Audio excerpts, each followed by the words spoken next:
Florida State, Florida, the Gators and Noles, a rivalry marked by its passionate play. Emotions run high in this battle for bragging rights. Title dreams are on the line for both teams today. Florida State needs help, but they're still alive for the ACC championship. A win today over their in-state foes would be a big step in their quest to return to national prominence. The high-flying Gators have won 4 straight in the series. With only one blemish on their record, Tim Tebow and company know every game is a must-win to stay in the BCS title hunt. The Gators, the Seminoles, in the Sunshine State Championship next.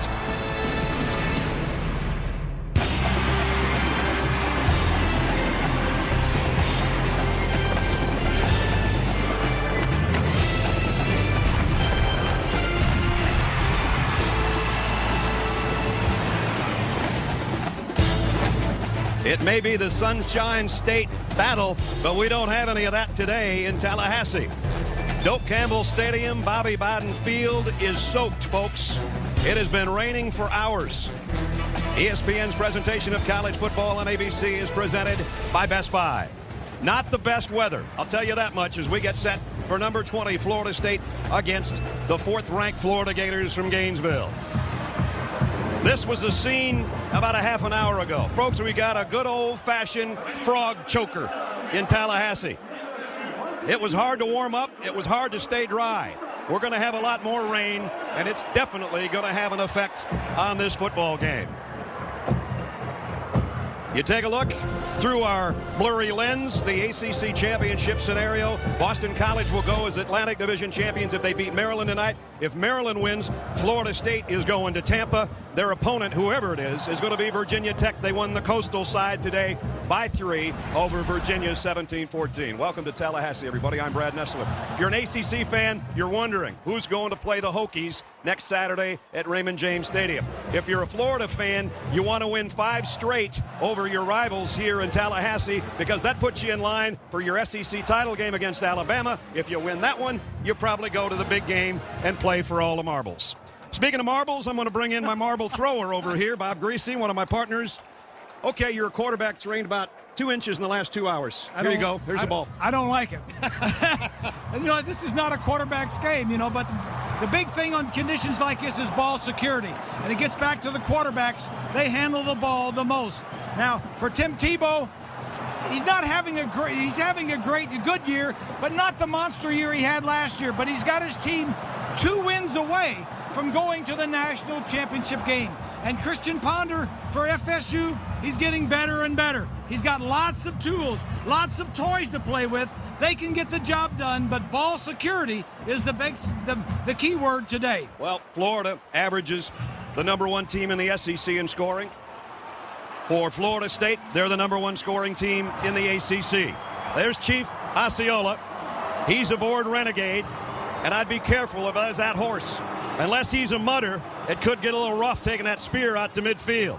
For Florida State, they know they need to win this one to improve their BCS standing and where they might go bowling. Of course, they want to get to the ACC championship game, and if they win that, it's an automatic qualifier to a BCS game. This is the 53rd meeting between these two teams. And as I mentioned, Florida State has lost the last 4. There's the Seminoles of Bobby Biden. Still waiting in the tunnel. And as that scoreboard will show you a lot of scores during the course of the game, what they might not show too many times is the Maryland-Boston College score, because quite frankly, for the Seminoles, they tend to look up there, and it affects possibly how they would play here this afternoon against the Gators.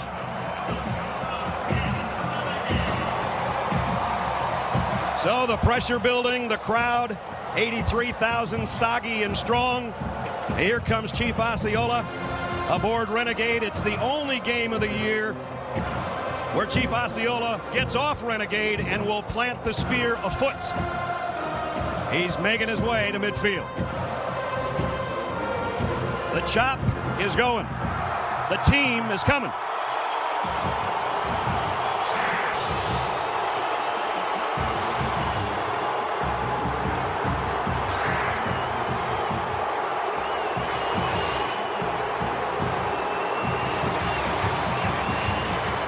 Here come the Gators joining us today on the field, and I think a little bit wet already is Rob Stone. Rob?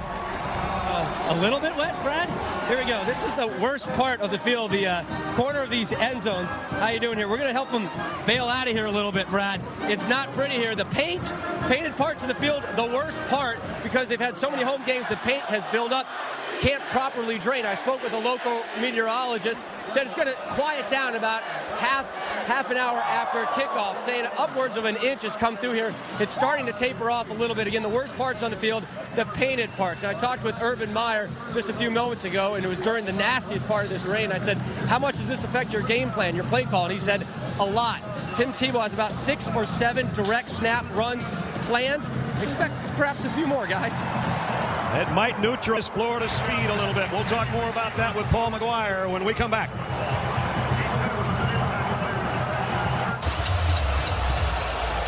As Osceola plants the spear, we go down to Rob Stone with Bobby Bond. Rob? Well, Coach, how does the weather in these field conditions affect your play calling? Well, the players just going to have to be careful. There's no telling what will happen on this kind of field. How do you slow down this high-powered Florida offense today? I hope the rain will. Coach, thanks for your time.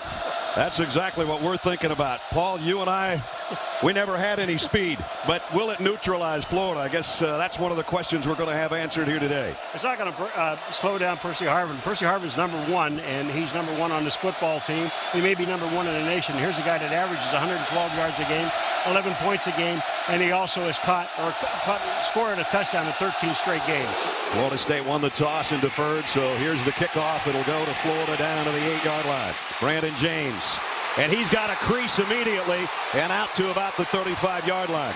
Going back, he's going to be our city X-Factor. We might as well let the cat out of the bag. Percy Harvin, you think he's the best player in the country? Oh, I don't think there's any question about this guy. He's their leading pass receiver, and he's also the second leading rusher on this football team. The thing about it is what's Florida State going to do with the other 10 guys? Right. They got to try to slow him down and then stop everybody else, including Tim Tebow. I don't think they can do it. So Florida will set up. There's Percy Harvin with Tim Tebow, the reigning Heisman Trophy winner, at their own 35-yard line. 1st and 10 for the Gators. And already the noise, and Urban Meyer said he was worried about that, the cadence. It's Tebow and the option and the pitch to Harvin. And Florida State's all over that first carry, a loss of 2. Let's take a look at our Florida impact players, brought to you by Best Buy. And as Paul said, you got to worry about everybody. Chris Rainey actually is the leading rusher, averaging about 9.5 a carry. Brandon Spikes, 2 interception returns for touchdowns. He's their leading tackler, the linebacker. And Ahmad Black, #2 in the country in interceptions with 6. And he knows how to take them to the house going the other way as well. 2nd down and 12. Keyston Moore in the backfield with Tebow. Now there's a trio there. And it's Tebow on the keeper, and Tim Tebow into the secondary. All the way out to midfield. And there's what you just can't account for, a guy that can run like that from the quarterback position. Well, and of course, you've got to focus your defense on Percy Harvin. Everybody does. He is the All-American that hangs around the backfield, that can run the football. But if you don't hand it to him, you've got to stop Tim Tebow also. Right at midfield, there's the numbers on Tebow, and you can see he already splashed down at midfield. Everybody's going to be soggy in the first couple minutes, including the crowd. Tebow all alone. Snap a little bit low. Pressure coming. He threw it as he was going down. Florida State leads the ACC in sacks. They almost had one right there. Nefi Moffitt coming off the corner. Oh, man, you know, when you're putting this much pressure on the defensive guys, here's the offensive guys are just kind of sitting there. That's Watkins' number, just sitting there waiting. But Moffitt, what he does is he takes them all the way back to the quarterback. It's hard footing for the offensive lineman. The defensive lineman, if they're just going straight ahead, they've got more power. Nefi just got his headgear back on. Almost got a sack without it. 2nd down and 10. Demps flanking Tebow in the shotgun. Better hurry. And timeout. Yep. Crowd got to him. The clock got low, and timeout. Gators.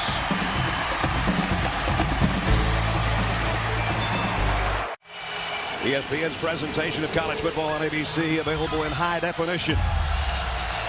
From a highly vocal Doak Campbell Stadium crowd, they are wound up.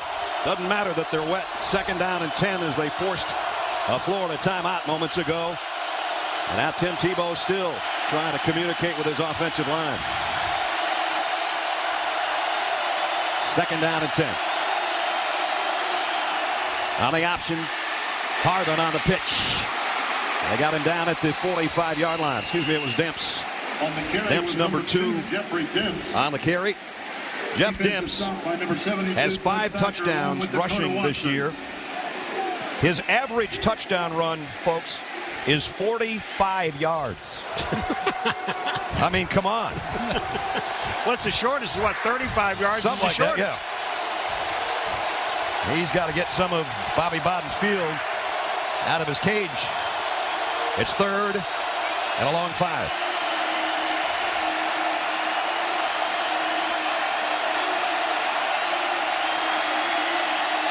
Here they come. Tebow over the middle. Nice, easy pitch and catch and sliding. And they're going to give him. They're not going to give him the slide because the slide was 5, but he went down at the 35. Carl Moore on the receiving end of Tim Tebow. And the Gators have a 1st down at the Florida State 35. That tells us a little bit about Mickey Andrews, the defensive coordinator. 1st 3rd down came with a blitz. Nobody in the center of the field to help out. Tim did a nice job of just getting the ball where he could catch it. Aaron Hernandez, the tight end, in motion on 1st down. Tebow inside the 30, cuts to the outside and run out of bounds at the 20. Myron Rolle took him out as Rhodes Scholar takes out Heisman Trophy winner on the far side of the field. Great call, Ness. And I'll tell you what, take a look at Demps. When you fakes to Demps, number 2, watch all the people on the left-hand side of the screen go to Demps. Now look at Tebow sees the hole up the middle. You're already taking yourself. Everett Brown, number 99, the defensive end, took himself out of the play, and Tebow runs.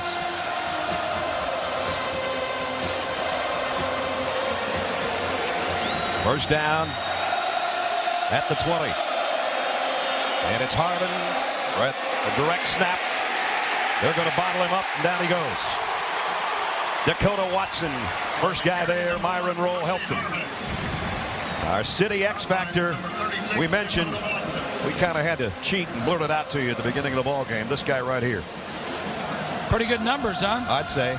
That's just as receiving. He's also got some pretty nice rushing numbers. Well, it's down there on the bottom, right 557. Excuse me, right down below.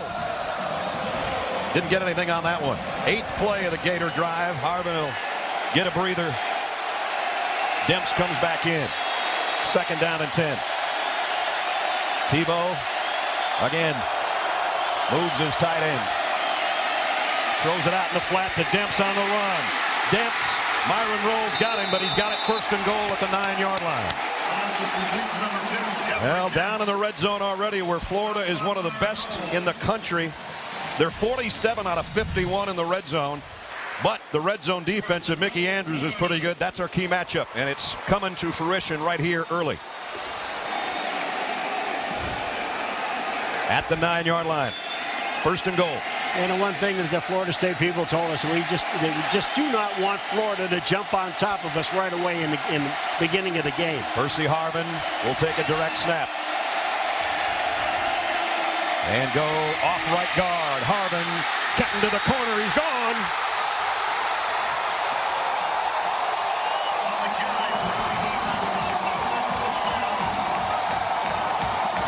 If you're wondering why Tebow's over there to help lift him in the end zone, he's over there trying to get him a block. Our X Factor just scored another touchdown. I'll tell you, watch Percy Harvin. Once he gets out there right now, it's gone. It's over. See Tebow, number 15, getting the block. He was lined up at the flanker position. Gets a block to score the touchdown. You know what? Tim Tebow is a quarterback, and he's a Heisman Trophy winner, but he's a football player. Extra point is good. 9-yard touchdown run for Percy Harvin. And for Percy, his 9th rushing score of the year. And that's about his average, too. About 9.5 per carry. Watch the Heisman Trophy winning quarterback stick his nose in there. 7-0 Gators.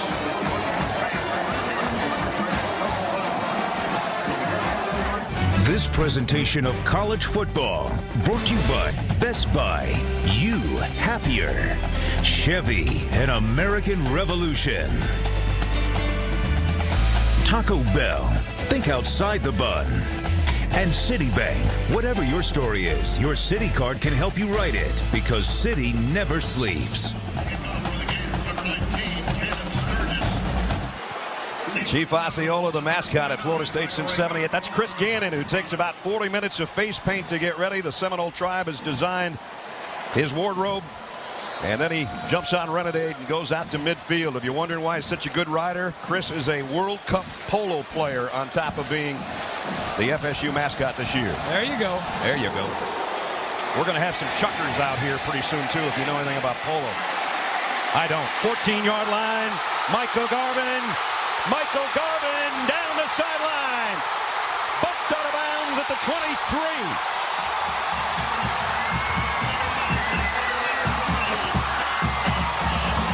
52-yard kick return.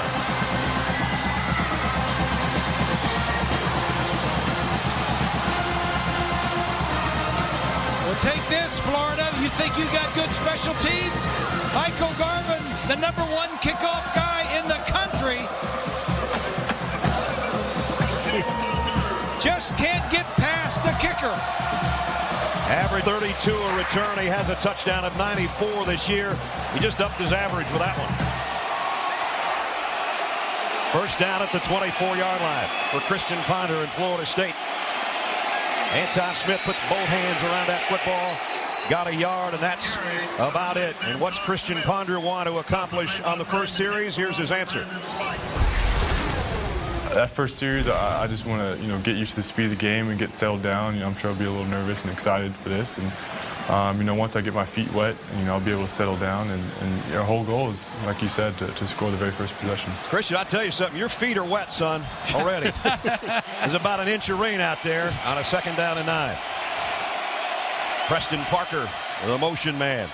They'll keep it on the ground to Smith off the right side. Anton pops it for about 4. Inside the 20 to the 19-yard line. As we take a look at our Best Buy impact players, Preston Parker, 5 of the last 6 games he's had at least 5 catches. Anton Smith, he's got to get something going on the ground. He hadn't been very good against Florida in past years. And defensively, the guy that's 2nd in the country in sacks and #1 in tackles for loss. If you're Tim Tebow, watch out for number 99. 3rd down and 5. Florida State's done well on 3rd down this year. They're #1 in the conference. They'd like to keep this one going after the long kick return by Garvin. Ponder in the gun. Quick throw over the middle, bobbled and incomplete. Should have been caught by Easterling. And I'm assuming that slippery football had something to do with the fact that he looks at his gloves as if to say, I should have had it. Well, going to be a field goal attempt for Florida State to open things up. Game plan, Bob? Well, for Florida, let the stars shine, which we've already seen some of that in Florida State. You got to be able to run the football, but you got to make the catches on critical 3rd downs right there. Graham Gano has been almost perfect this year for Florida State kicking. 37-yard attempt, and it is right down Pensacola Street. 9:20 remaining first quarter. Both teams on the board in Tallahassee. One of the best seats in the house right there.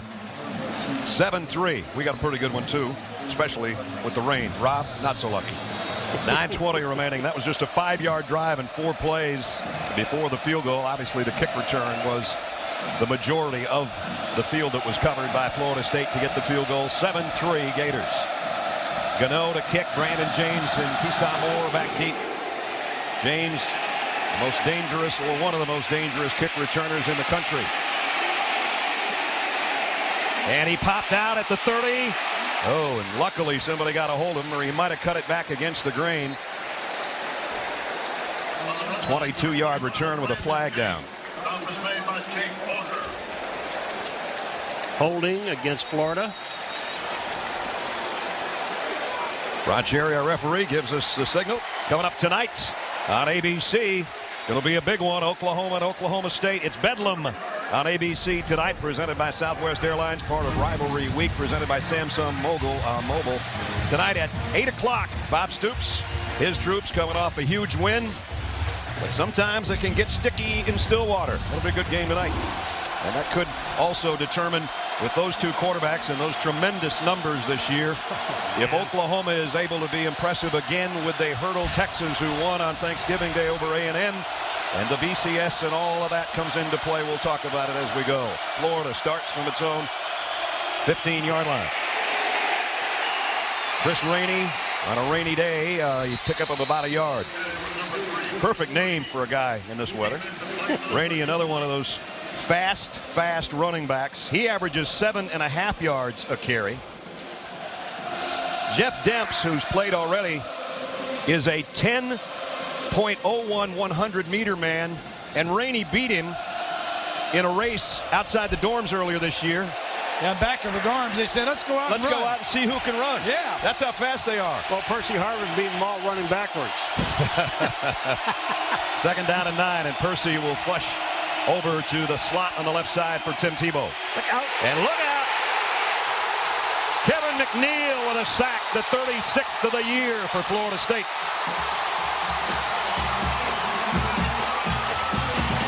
Let's get an update on BC and Maryland. Matt Weiner, New York. Matt, what do you got? Thanks and hi everyone. I'm here all throughout your game to let you know what's happening, beginning with this Taco Bell update. Florida State has become big Maryland fans today against Boston College because the BC wins them the Atlantic Division. Dominic Davis to Justin Jarvis there. Coverage of that game on ABC and ESPN2. And Georgia Tech racked up more than 400 yards rushing to beat Georgia today. Third and 17. Harvin was circled by Bob. Tebow, plenty of time. Incomplete. Jamie Robinson might have gotten a hand on that. I think there was a whistle before the snap, I think Brad. the play clock, did it run out? Yeah. It did. Well, it's going to make the situation worse. Urban Meyer looking up there at the scoreboard that has his team out in front 7-3, courtesy of a Percy Harvin touchdown run of 9 yards earlier. Florida State came right back with a great kick return and turned that into a field goal. So that's where we stand here midway through the first quarter. All right, I want to go to the quarterback here. 3rd and 21. Give me a play. Yeah. Send this one in, Coach. 5-receiver grouping for Tim Tebow. You don't want a turnover right here. He'll take the snap in his own end zone. Little shovel pass, got it to Hernandez. He needed to get to the 25. He got to the 20, but he at least got their punters some room to work with. It's a nice call by Dan Mullen, the offensive coordinator. He had a long way to go. Chances of picking it up weren't that good, but he gave it a shot at a safe play. So Chaz Henry will come out to kick. And we got a Florida State player down on one knee. Patrick Robinson, the starting corner, who made the tackle on Hernandez, shaken up on the play. And they're a little thin back there right now. I just want to go back to what Matt Weiner just told us about while we've got a second. Georgia Tech, a win in Athens today, snapping one of the longest losing streaks of the Bulldogs in history. In Paul Johnson's first year as head coach at Georgia Tech, they're going to have the best record and be the highest ranked team probably from the ACC, and they're not going to be in Tampa in the ACC championship game. How about that? Sounds like a guy who lives in Atlanta. No, right? I'm just saying they lost to Virginia Tech. It's head-to-head. That's the way it goes. That's right. And Florida State, all they want is the opportunity to play Virginia Tech right. again. But as Matt's going to keep us posted on, right. Maryland's got to help them. They need a Maryland win. Chaz Henry, who, being the Florida punter, is almost semi-retired, is set to kick. They don't punt that much. Burt Reed, fair catch called for. Oh boy, this thing's going to go the length of the field almost. Florida State has made 2 huge mistakes.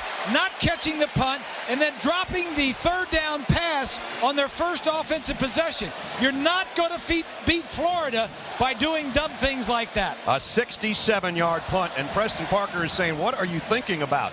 Bobby Bowden saying, son, dadgummit, don't do that unless you're going to do this. Fair catch it, son. Raise your hand up there. I agree totally with you. You have to field the ball. I got a who am I for you, fellas. I was president of Florida State College of Women, oversaw the transition to co-ed university, and was instrumental in the start of the Florida State series 50 years ago. Who am I? I'll tell you who that is. All right. After Christian Ponder drops into a 1st and 10 from his own 13-yard line. Fakes the pass and now runs it back the other way. He's a good runner. And he's got a 1st down. And he roughed up out of bounds in front of the Florida State bench. I would watch out if I was Brandon Spikes. And Brandon is surrounded by garnet and gold. Get him out of there. You know, first of all, it's a stupid play to make. That's number 1 for Spikes. But the other thing that's really stupid is to do it in their bench. Don't do it. If you're going to do it on your own bench.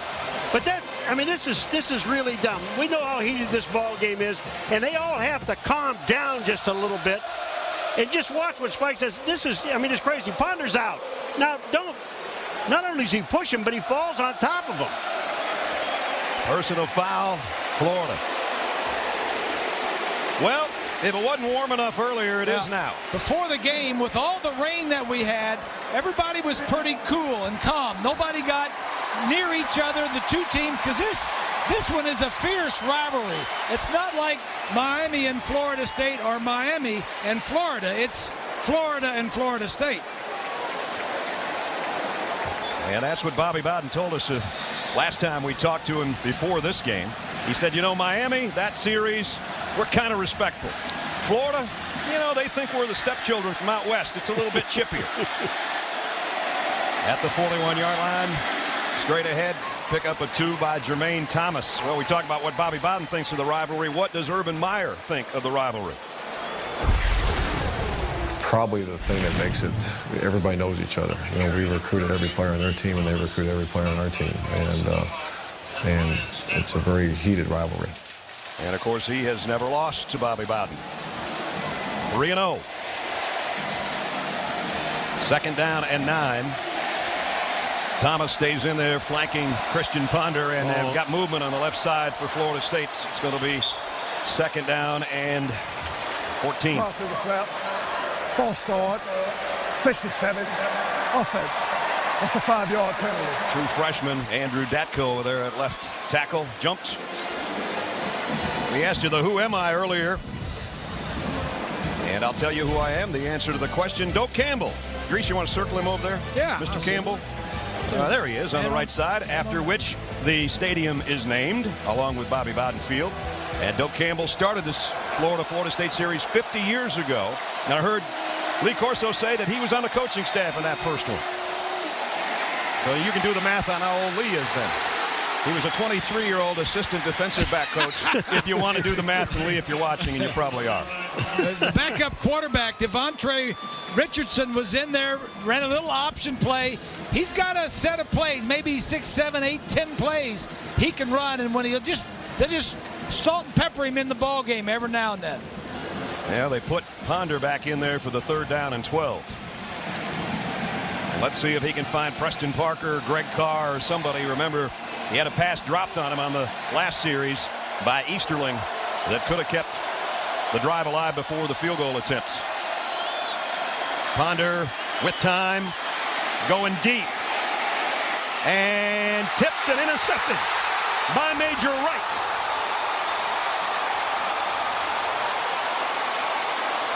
Boy, was that a great defensive play. Not on the interception was fine, but before the interception, to knock the ball away. Janoris Jenkins, the guy that did it.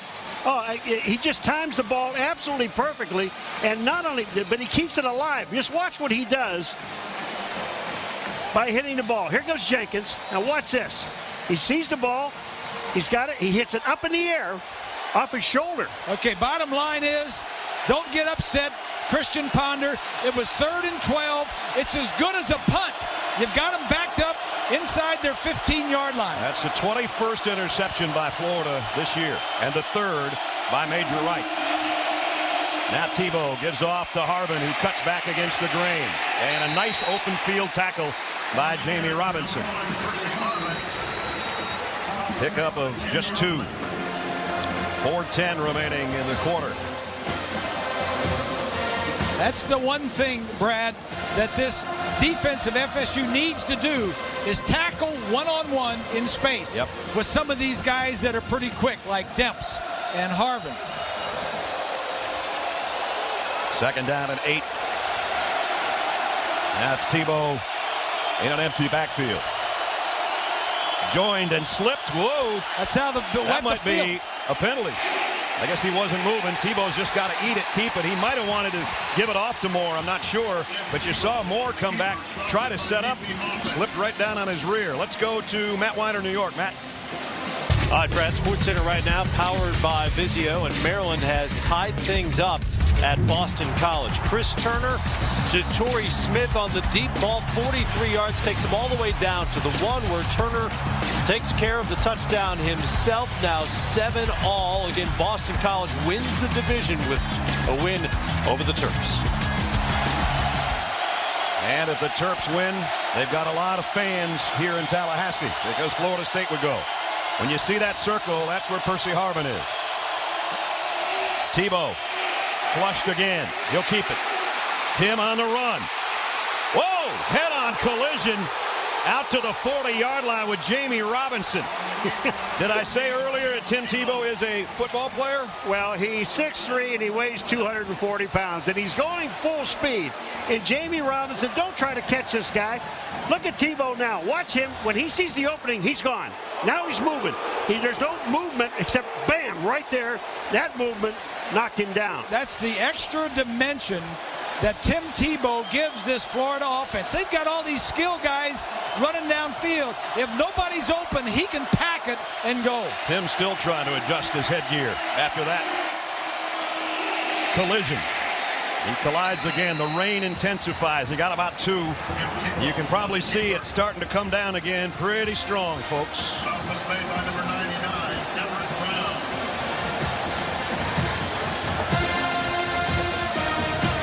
The one thing about this is the advantage really is to the offensive receivers because and running back because they know where they're going. They know how far they're going to run before they make a move. Defensively, you're in a backpedal. You have no idea. And if you try to stop, you're going to slip. Florida might be thinking that they're playing in the swamp. 2nd down and 8. And motion on one side or another. Flag down. Let's check in with Rob. Well, Jimbo Fisher told us yesterday he wouldn't mind a swamp. He said the nastier the better as far as the weather and the field conditions. I ran across the field about 2 minutes ago, Brad. It seemed to be holding up well as there was that brief respite in between rain. But as you said, it is picking up and picking up substantially right now. And again, the worst parts on the field are those that are painted. No doubt. And they were squeegeeing off those garnet end zones, as you saw earlier in the ballgame. They'll have to do so again, I'm sure, at halftime. 2nd and 3, that penalty against Thacker really helps the Florida offense because Tim Tebow can just keep this thing if he wants to in the rain right now. And he rides it and gives it off. And off to the races. Demps. Corey Mangum saved a touchdown. Grace, did you see how fast he got to the hole? I mean, it's just incredible. With these guys, they take one step and they're at top speed. We told you Demps is a 10.01 100-meter guy. He is faster than a rabbit in love. Here he comes. Percy Harvin is not even in the game. Mickey Andrews, the defensive coordinator, said we're going to identify Harvin wherever he is when he's in the game. You also got to watch out for Demps. Now Moore is in there. Estepinen as a tight end type. Tebow 1st and goal. Fakes it. Harvin goes straight ahead and got it to about the 7-yard line. Dakota Watson made the tackle. Percy Harvin goes in motion, and about 4 guys start shifting a little bit down the line of scrimmage into the area where he may end up. Well, 2nd down and goal. Line of scrimmage is a 7-yard line. Florida leading 7-3. Waning moments of the first quarter.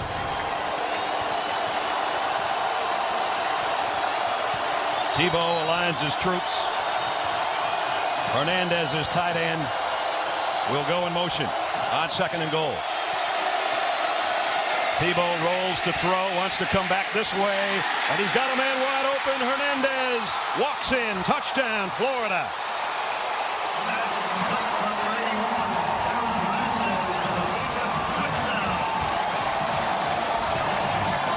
Just another one of Tebow's weapons. Hernandez, the tight end, his 4th touchdown catch of the year. You know, Ness, at the beginning of the game, you said to me about their speed, and they got all the speed. Well, you have to account for all of it. But the other guy that you really have to account for is the tight end, Hernandez, because he had, going into this game, 22 catches. Pretty good football player. Yep. The extra point is up and good. 2 seconds remaining in the first quarter. And Tim Tebow, an excited Gator, that his 23rd touchdown pass of the year, rolls to his left and fading away finds number 81 at the 1 and into the end zone. Touchdown, Gators.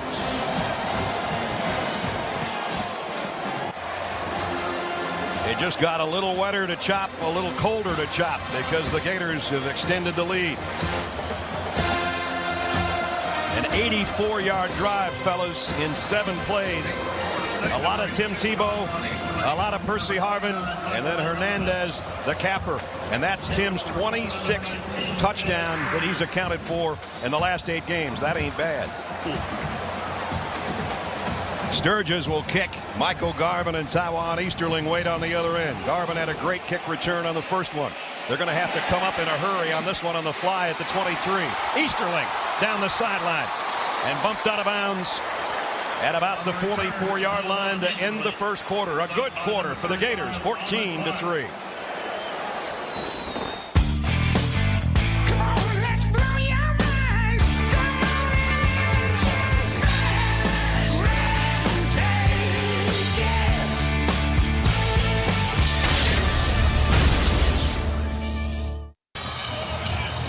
(14-3) Florida to start the second quarter. They have been a phenomenal team in the first quarter this year. The numbers are astonishing, what they've held other teams to and what they've scored themselves. Now Florida State's going to try to answer. Christian Ponder and his troops from the 45-yard line. Ponder looking right all the way to Preston Parker. Parker goes out and he's got 9.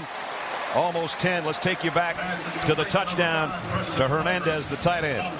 All right, here's the tight end that's going to catch the ball. This tight end's going to come across, and Tebow is going to roll out, and Hernandez kind of sneaked, slow blocks. Watch him there on the left side. He blocks, he blocks, he blocks. Then he sneaks to the right. I used to love those kind of plays. It was a sneak. Little sneak. Would you throw that to Mandich out there? Yeah, we called that 8 behind. 8 behind. Yeah. Well, right now, Florida State is 11 behind. Here comes the blitz. Ponder. Whoa, nice catch by Parker. And Parker's got a first down. And down to the 42-yard line. And Parker went down in a twisted heap. And I hope he's going to be okay getting up. Well, he's not getting up. And that would take a huge... Oh, man, that would take a huge piece out of this Florida State offense. He's been their best wide receiver the last 5 or 6 games. Exactly. He's playing well. He's got a big playability, and, you know, you don't want to get anybody hurt when he's playing well, obviously. Florida State, Paul, they got to just calm down. They're in Florida's end of the field. It's not over yet. There's a lot of football left. Yeah, all they have to do is really settle down. You know, Ponder wanted to know how fast this game was going to be. Yeah. It's real fast. It's real fast. But just calm down a little bit because the offensive guys, again, when you watch them run a pattern, they know where they're going. Let's check in with Rob.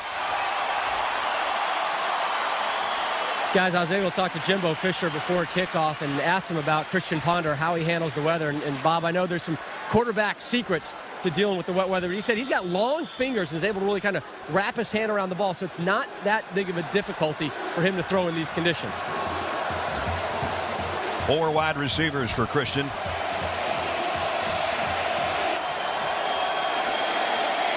In the shotgun. He's going to give it off to Smith. And that's one thing, guys. I still think Florida State's got to stay with this. If they don't get the ground game going, they're going to be in trouble. Well, that's why we said in the game plan they've got to be able to run the football. Ponder is no TiVo. He can't do it by himself. And Anton Smith has not had good years. He missed one of the matchups against Florida, but he only had 20 total yards coming in, including 4 carries for 6 yards last year against the Gators. He's in there along with Jermaine Thomas, the sensational freshman with Ponder. Smith, left side. Swarmed under at about the 34-yard line by Brandon Antwine. Let's take a look at our ESPNU All-State standings. Alabama and Auburn are tied right now, we understand. Texas won on Wednesday. Oklahoma and Oklahoma State, big one at 8 o'clock tonight on ABC. Texas Tech trailing Baylor. Oh, boy. Utah's all done with a perfect year. Boise State, also a winner. And you see the two Big Ten teams at the end of regular season. If Texas Tech loses, then Texas and Oklahoma is not a three-way anymore. It's head-to-head. Right. That goes to Texas. Exactly. Keep your eye on that one. 3rd and 2. End around. Going the other way and slipping and falling and losing yardage was Burt Reed. That's where the biggest problem is in this football field. We saw one of the Florida players try to get back behind Tebow, and he slipped and fell. When you're trying to make a cut between those two hash marks, that's where basically all the water's settled, Bob. On the other side, they go off. And these guys are trying to make a severe cut in the middle of the field. They're not going to do it. Right now, two of the best players on the team on the field, Preston Parker and now Brandon Spikes, who's injured on the last play. Cunningham, the defensive end, is going to stay home. Look at him out there. He's just waiting for him. He's going to get credit for a tackle, too. Yeah. He says, I don't want any part of that defensive end. He wasn't there in practice all week. Yeah, that is one of those things. How come when we ran in practice, he wasn't standing there? Yeah. Cunningham playing in his 31st career game. He's seen a lot of things. Not much is going to fool him. Graham Gano, kind of a rarity in football. The punter and the place kicker set to punts on a 4th down and 5. Brandon James waits on the other end. Just wants to keep this out of the end zone and inside the 10, and he did both. At about the 7-yard line. That's where Florida will have it with a 14-3 lead when we come back. Florida hasn't had good field position, hasn't prevented them from leading in the football game. 14-3, they'll work the Gators from their own 7-yard line. Demps in the backfield with Tim Tebow. Will set up right at about the 2-yard line. He rides it to Demps, and Demps cracks the 10-yard line out to the 12. Tim Tebow, his team on a 7-game winning streak after losing to Ole Miss. He said it was time to refocus. Go out there and play every play like it's our last. It sounds cliche, but I think we've really done it. We've gone out there and played every play with passion, with enthusiasm, with a love for the game that we might not ever play it again. And I think that's what's made the biggest difference. He is some kind of competitor. 2nd down and 5. Sounds like one of the coaches talking. Yeah, doesn't he?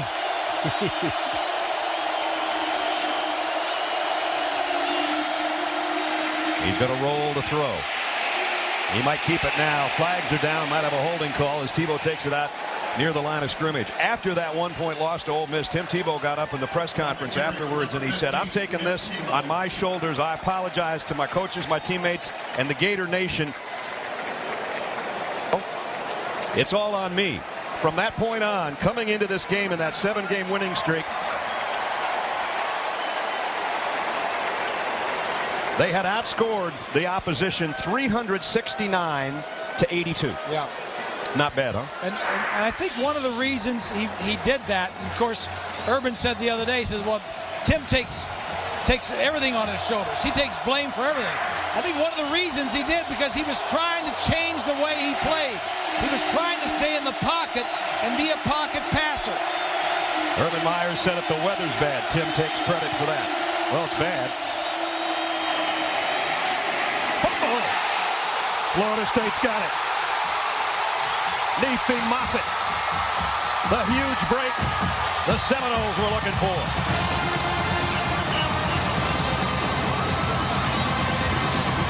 Derek Nicholson's the guy that made the hit on Demps. You know, in the beginning you said protect the football. And the game with the intensity of this football game, and then it's all wet. And then you see Demps. He's got the perfect handoff. You've got to protect the football. He's a little guy. Demps is only 5'8" and 175 pounds. Florida coming into the game, led the nation in turnover margin at plus 18. Florida State has got to take advantage of these kind of opportunities now at the 14-yard line. Ponder, pump fake, quarterback, keeper, all the way. And he only got about a yard or two.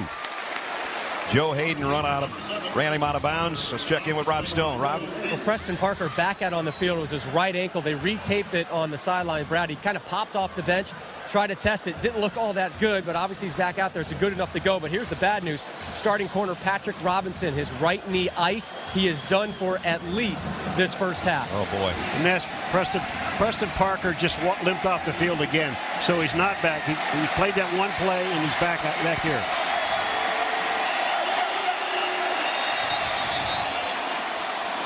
Timeout. Florida, 10-21. They don't want to let Florida State get a touchdown. We'll see if they do when we come back. Tough spot for a Gator fan, stuffed in between two Florida State fans who are a lot bigger than you. But at least you got your helmet on. 2nd down and 9. Florida State trying to take advantage of the Florida fumble. It's Carr out there on the top of your screen. And again, movement, and I think it's going to be on Florida State because Christian Ponder just put his head up as if to say, not again. False start, 62, offense. This one's on the left guard, Hudson. Time right now for our Aflac trivia question. Aflac! What former Gators quarterback has coached his team to a championship already this season? Wow. Now this one's really good. Okay, think that one over. We'll let you know a little bit later. 2nd down and 14. They're making it harder on Christian Ponder. You just can't have those type penalties there. Has time. Going to go to the corner of the end zone. And any flags? Nope. Incidental contact in the corner. Corey Surency, the intended receiver, and Janoris Jenkins, the true freshman cornerback, out there covering. He is going to be something special, they think. He's already pretty darn good. Yeah, and he's only 5'10". Surency, the receiver, was 6'5", so they like that. Florida State does a lot of jump balls when they get inside the 10-yard line. Anton Smith hesitating. Is he supposed to be back out there or not? Now he's turning around. Oh, boy, they got some confusion as to the lineup here. And timeout, Florida State. This is not very impressive. Nope. You get inside the 20-yard line with a turnover, not very impressive.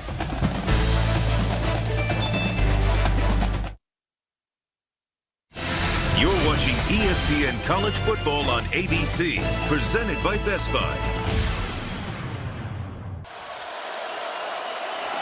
Brandon Spikes back defensively for Florida. It's a 3rd down and 14 after the timeout. I wonder where Greg Carr has gone out of the Florida State offense. That's my question. There he is. Bob just circled him. 3rd and a bunch. Ponder running for his life. Throws back in the end zone, threw it away. Intended, well, closest guy, I should say, is Burt Reed. So they're going to have to go for a field goal. Yeah, he may have had a shot at him, Brad, if he would have just lowered it about 10 feet.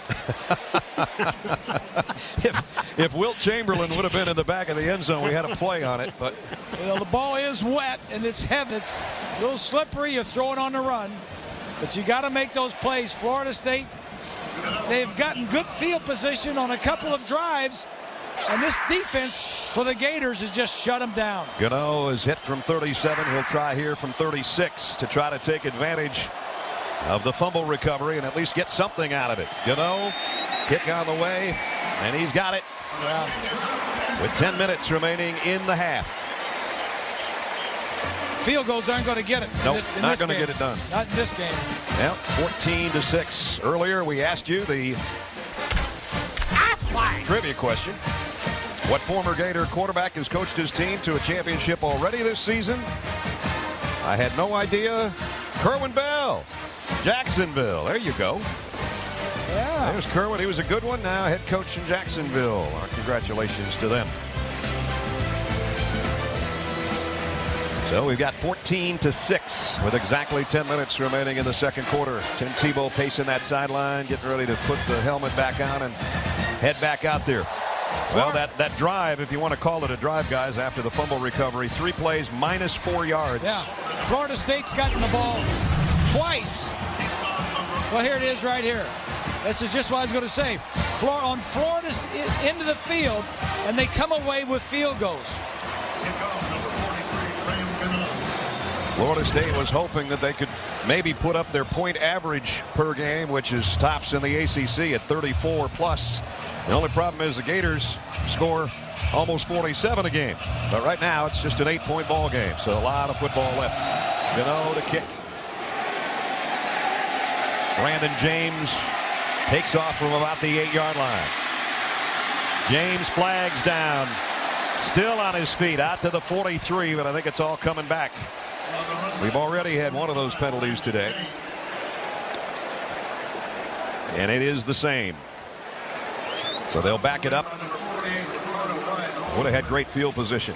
So you talk about our Pacific Life game summary. In this one, we figured Percy Harvin would get involved in a direct snap situation. Not only that, he got a great block from his quarterback who was playing flanker. A 9-yard touchdown was the first score of the game. And then on the throwback to Hernandez, the tight end, it went up to 14-3 after Florida State had picked up a field goal moments ago. Another Gano three-pointer, and that's where we are. If you're just joining us, 14-6, Florida out in front. And again, that's Percy Harvin's 14th consecutive game with a touchdown. That's amazing. That leads the country. Tebow in the gun.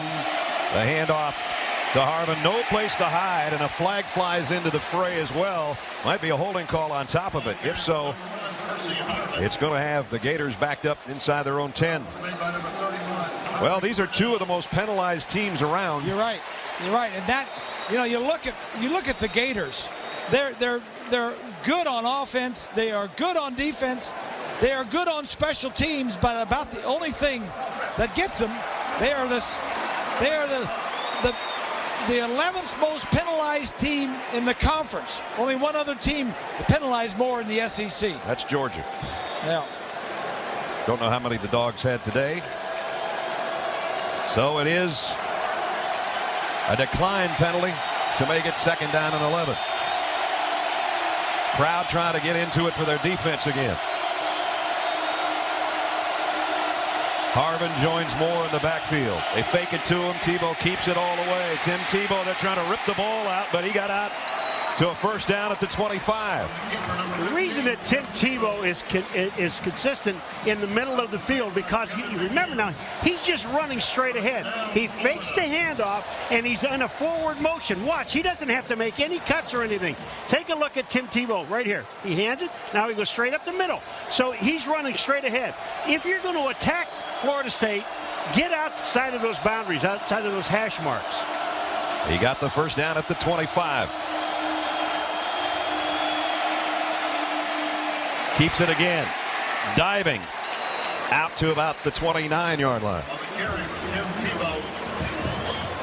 Tim Tebow's done a little bit of everything. Here he is on the run. There'll be a big collision at the end of this run.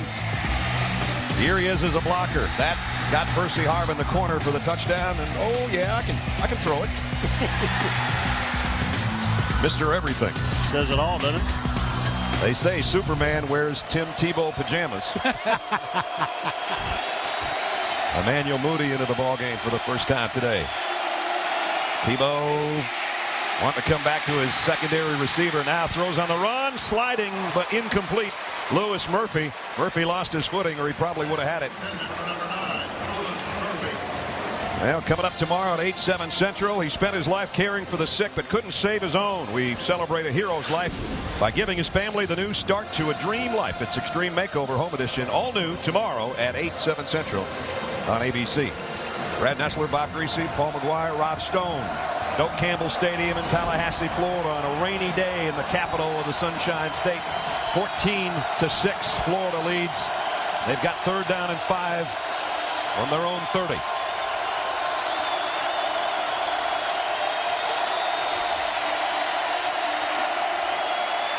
Tebow down the middle and complete. On the run is Nelson. 1st down all the way down to the 42-yard line of the Seminoles. You say Tebow can't drop back, sit in the pocket, throw the ball down the field on 3rd down. Take a look. Receiver's going to break in from the right side. Good pass protection. A lot of time to throw. Perfect throw.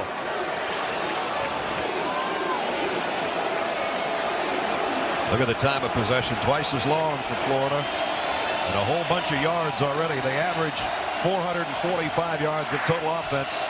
That's number 1 in the SEC. First down, Tebow play action. Going to go for all of it. Down the sideline, flags down, tipped, incomplete, intended for Harbin. But it's Tony Carter out there with him, and it's going to be pass interference. On Tony Carter.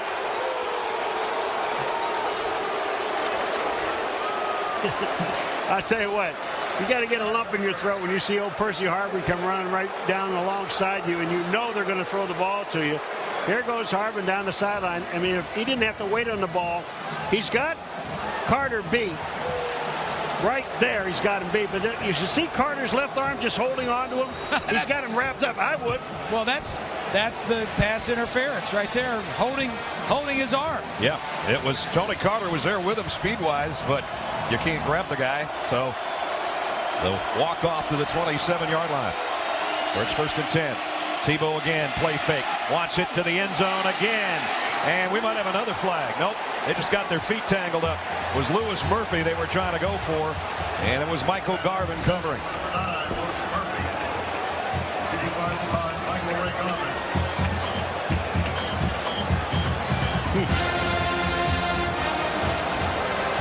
Let's take another look. Murphy, one of their top wide receivers. I don't think there was anything there. Yep. Remember, Patrick Robinson limped off earlier. Garvin is not a regular starting corner, and now Corey Mangum is in on that side, so they're picking on a spot right now, or trying to. 2nd down and 10. Tebow, shovel pass, Hernandez. Bangs his way down to about the 12. You know something, Ness? You see all the moves of everybody else. Okay, now you got Hernandez. He's 6'3", 255 pounds. A little shovel pass, but the move that he makes at the end to avoid the tackle, that just shows you some great footwork. He's a big kid. You got everything in this offense, Paul. Watch this now. This is the tight end. He's going to go this way, and the tight end's going to come with him and take the forward pass. He fakes it like he's going to fake it to the left, pitch it to the back. He throws it forward to the tight end. First down at the 13. And now Harvin on the direct snap. Left side. Inside the 10. Got about 5. Nigel Brandon made the tackle, and Harvin grabs his right ankle. That's not good. That isn't good at all. We asked Dan Mullen, the offensive coordinator, which guy could you do without? Percy Harvin or Tim Tebow? He didn't want to talk to us. No, he didn't want to talk about it. He didn't want to talk about it. They're holding their breath right now, you can bet.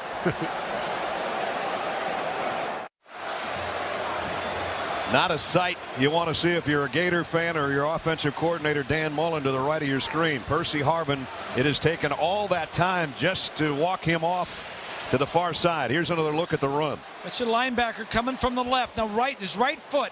The linebacker's going to fall on his right foot, and he gets his right foot and ankle trapped underneath the weight of the linebacker.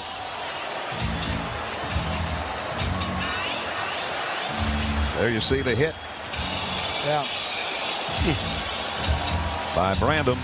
That's not only a tough injury to come back to this game for, but they have a date with Alabama in the SEC championship game next week, and I don't think he'll be able to play in that game knowing what I know about those types of injuries. So now that's going to put a little more pressure on Jeffrey Demps and Rainey and Tebow. 9th play of the Gator drive, and it's 2nd down and 5. Florida State thinking about a blitz. They'll bring it. Demps almost to the first down marker. Myron Rolle made the tackle. It's going to be 3rd down and a yard or so. I'll tell you, these plays hit so quick when you see Demps up in that hole, and then Tebow just releases the ball into his hand. Tebow sees that hole, and that is going to bring up 3rd and about a half a yard. This thing's got Tim Tebow all over it, don't you think, Grease? It's third down in the yard. Especially last year when he ran the ball a lot more, but this is a key game. I think you're going to see Tebow running it right here. Third down and 1. Here he comes. There he goes. Touchdown.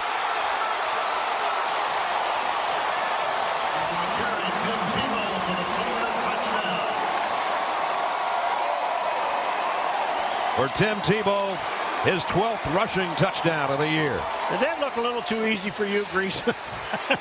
It did look a little easy, did it? Watch, he's just going to stand up and everybody's just going to push everything in. The offensive lineman push, push, push. All right, we're in. A 4-yard touchdown by Tebow. That's the paint from the end zone. It's not blood, folks. The extra point is. Let's check in with Rob. Well, guys, I've had both eyeballs on Percy Harvin as soon as he came to this sideline. This is the first time he's come over to the trainer's table. They were essentially just trying to let him walk it off. He threw his helmet down in disgust. You could just see by his facial expressions, Brad, he was certainly not happy, but he reached down. He's kind of tweaking the upper part of his right ankle. Right now they got his shoe off, and they're going to cut off the tape job they did on that right ankle and re-examine it right now. But they're trying to let him walk it off. We're going to try and talk to Coach Meyer at halftime about what he knows about this, too. All right, Rob, thanks. If it does end up to be one of those dreaded, if you've heard the term in athletics, high ankle sprain, Grease is right. He might not be around till bowl game time if he's lucky. And he's not going to be the Percy Harvin that we know. Right. Especially next week. Now, maybe if they reach the championship game in January 7th or 8th or whenever it is, he might get back by then. But he's certainly not going to be himself next week if going up against Alabama. I agree. I don't think I've ever seen a guy come back within 4 weeks of a high ankle sprain, the one that Ness was just talking about. I mean, the coaches don't even want to mention it. But you know what? Having said that, I think it will affect this offense a little bit, but I think they've got other guys, Rainey and Demps, to plug in those spots. I don't think they'll miss him.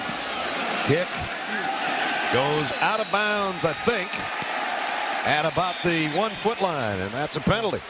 Yeah. Sturgis got it. He wanted one more length of the football for that thing, and it would have gotten to the goal line.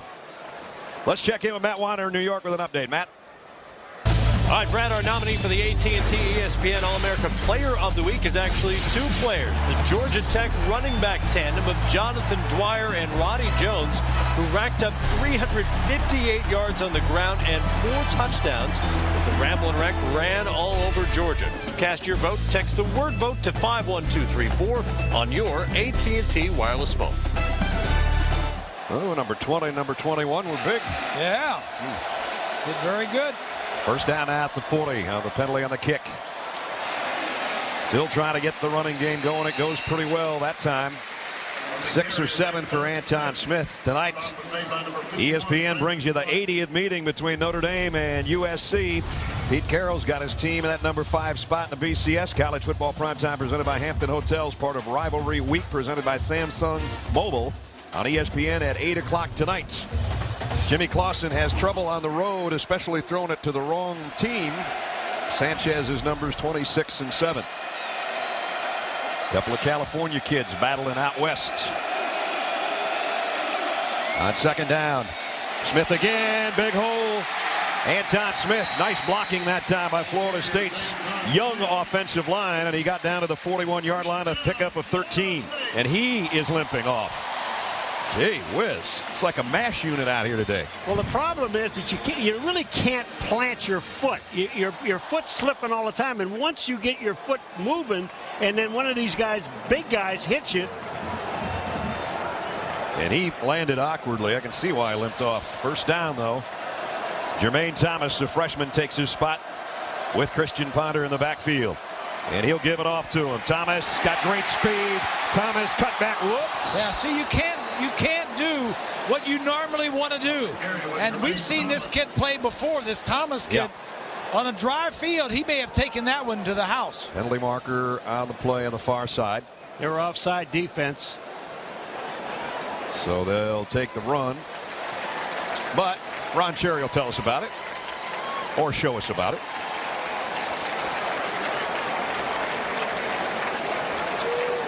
Urban Meyer. 51. The penalty is declined. The result of the run is a first down. Tim Tebow coming over to Percy Harvin. Two main cogs in the Urban Meyer Gator offense. First down at the 31. Florida State's got 4:17 and a couple of timeouts to work with to try to change the scoreboard. Thomas, not much there. And they don't need a field goal here. They need a touchdown. And you were right, Grease, before we said field goals won't win this football game. Brandon Spikes. He's been banged around in there. Leading tackler on the Florida team. Boston College has taken the lead over Maryland in the second quarter. Remember, a Maryland win allows Florida State to make it to Tampa. A BC win and the Eagles go to play Virginia Tech next Saturday. We'll be there to bring it to you. Whoever might be joining the Hokies. Second down and 9. Here comes a blitz. Ponder throws, completes it to Reed. And he's out of bounds at about the 18-yard line. And he's got a first down. I think we can get an update on how BC scored. Here's Matt. That's what I'm here for, Brad. SportsCenter in-game from Chestnut Hill. One play after an interception. Boston College going for it. Dominic Davis up top to Rich Gunnell, wide open. 45 yards on the score. The Golden Eagles have taken a 14-7 lead. Glenn Coffey has a 41-yard touchdown run, and Alabama leads the Iron Bowl 10-0. All right, Matt, thanks for the update. 3 minutes and change remaining here in the first half in Tallahassee. Wide snap. Ponder handled it, one-handed it, and then just burrows his way down to the 14-yard line. A pickup of about 4. That might have been the best reception by a Florida State guy today, catching that snap. Catching the 5-yard snap. Coming up, guys will have the halftime report for you. All the scores and highlights from the games already concluded.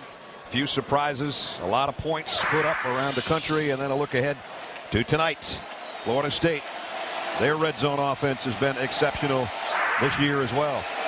They really, as Paul said and Bob said earlier, need a touchdown.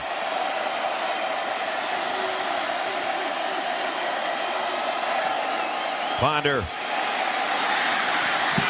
over the head of Cedric Holloway, I guess, and he's mad at himself. Holloway was just standing out there sort of wide open, and the ball sailed way out. It's been 5 games since the #1 unit of defensive unit for Florida has given up a touchdown. 5 games. They mentioned not only their first quarter supremacy, but the first half, as Bob just said. This was it just gets worse, and Charlie Strong is the guy that runs it. Preston Parker just ran onto the field, not on the playing field, but from the locker room nest, and he's got his helmet and he's ready to go in. Huge third down here for Christian Ponder. Reed in motion. Ponder throws in and out of the hands of Surency. Janoris Jenkins hit him at the perfect time. Janoris Jenkins is a true freshman playing for the first time this year. He's made 10 starts. If you're going to pick on anybody, you would think this would be who you want to throw it to. But you got to beat him. He's a good player.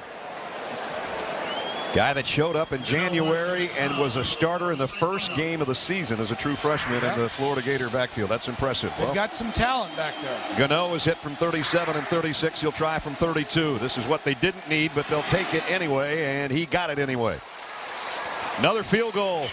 Well, 21-9, 2:04 left first half. Take a look at our performers of the week. Rob, what do you got? My performers of the week was my digestive system. It did a wonderful job on Thursday. My mom stepped up to the plate, pounded the Duffin muffins, the turkey, the potatoes, the stuffing. I was a machine. Good job, Paul. Well, mine is with Colt McCoy, and that's 2 touchdowns, passing, running. Matt Castle for me, 400 yards passing, 2 in a row. I got to go with Brooke Burke, Dancing with the Stars champion. I hope my wife didn't hear that, and I hope Brooke's husband didn't hear that, but I got to take her. Sensational performance. The right one won. That's true. I agree. Even though I called the Dancing Bear Yeah, Warren was great. And he showed he could dance. You bet.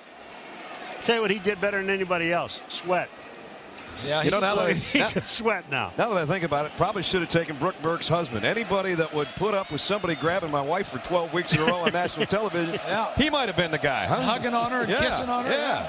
All right. Here we go. Kick goes right to where Brandon James was waiting for it at about the 11, and he slides into second base. He's safe at the 24-yard line. Got a did you know for you, fellas. You might not have known this one. Did you know that the drink known as Gatorade was first developed by FSU team Dr. R.A. Johnson in '62? It was called Seminole Firewater back in the day, and then Florida patented it in 1967. Yeah, Keith Jackson. And they still won't drink it. Here in Miami, they won't drink it. They have a different kind of power. Yeah, what do they got? Yeah, Well, they got Powerade, I think. Well, Keith Jackson did the commercial back sure then. He did. And the legend continues. First down at the 24-yard line.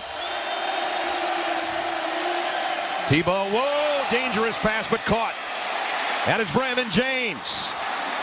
That was about a yard and a half from being a Florida State touchdown. Instead, it's a big gainer for James. Well, this is what Mickey Andrews told us yesterday. He said, we have to make tackles in the open field. We cannot allow these guys to get extra yardage. Here it is. It's almost intercepted. But now watch the missed tackles. There's one. Yeah. You just can't miss tackle in the open field. He's taking the place. There's Mickey Andrews right there. James is taking the place of Harvin, who's out with the ankle injury. Mickey in his 25th year. The Florida State defensive coordinator sideline. Tebow with the rain intensifying again. Has plenty of time and throws it complete to Riley Cooper. Pickup of about 5. Florida, as you can see, only has one timeout left. And as John Delvecchio, our director, gives us a great shot of the rain, that is what's coming down right now with 1:35 remaining in the half. Second down and 5. Tebow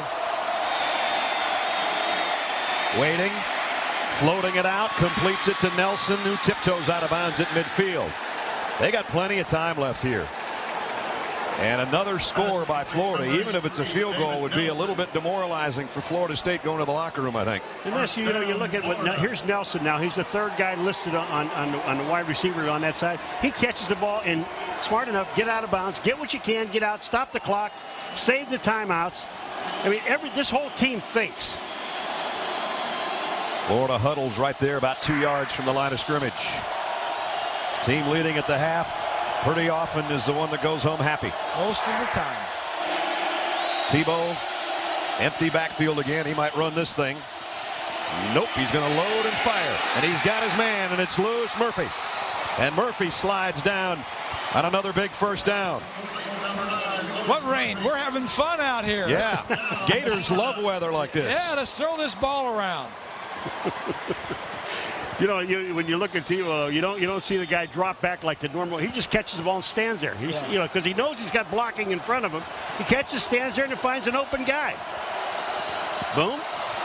Gonna roll to try to find one here and loft it to the end zone. Touchdown, Hernandez.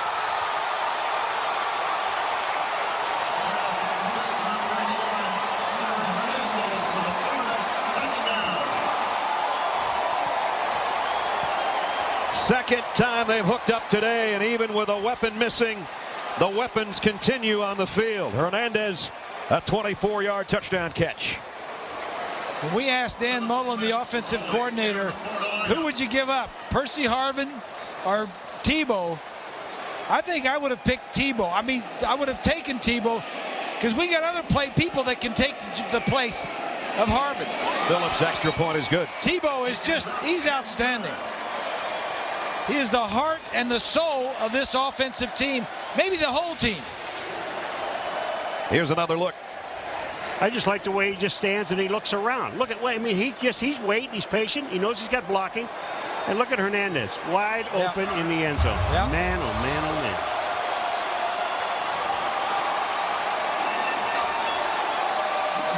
man. Hernandez, second of the day, 5th of the year.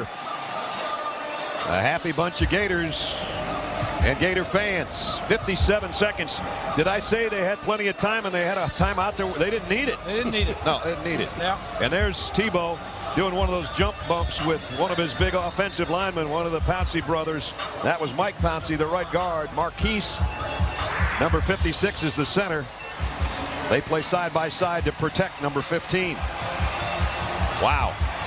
Aren't they amazing, though?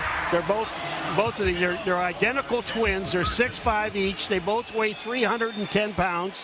I mean, I wonder if he's ever made a mistake. We want to send a word out to their stepfather, Rob Webster, who was involved in an accident that cost him his leg this week, caught between a couple of train cars back in his hometown.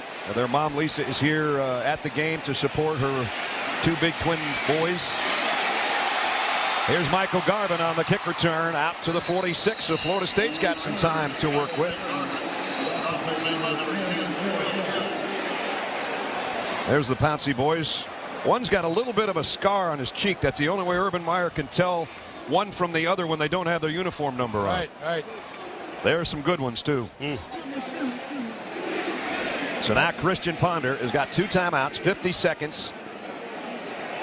You know, I hate to put it this way, but at least if they did get in field goal range, that would help a little bit.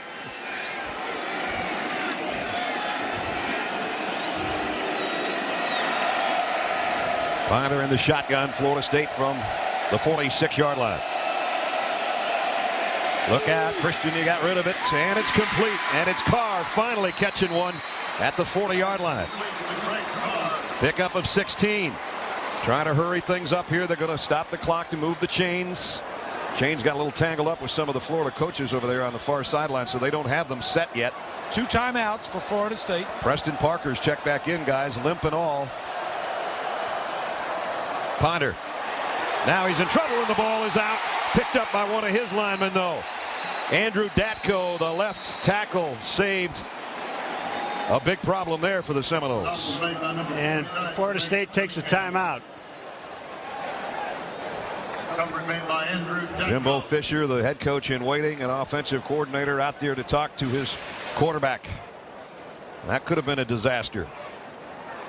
Jermaine Cunningham's a good guy. It's going to come around the corner. Boop, there goes the ball. Datko, the guy he got around, was in a good spot. So Florida State with the timeout. 2nd down and 14 upcoming. He's had a young offensive line. In fact, it is the youngest offensive line in the country. 3 true freshmen and 2 sophomores. This is the youngest overall team that Bobby Bowden has had in all of his years at Florida State. Those 2 sophomores were freshman All-Americans last year. A couple of the ones this year probably will be, and next year they'll be pretty darn good up there. Oh, for sure. So 2nd and 14. Preston Parker is in the slot on the right side.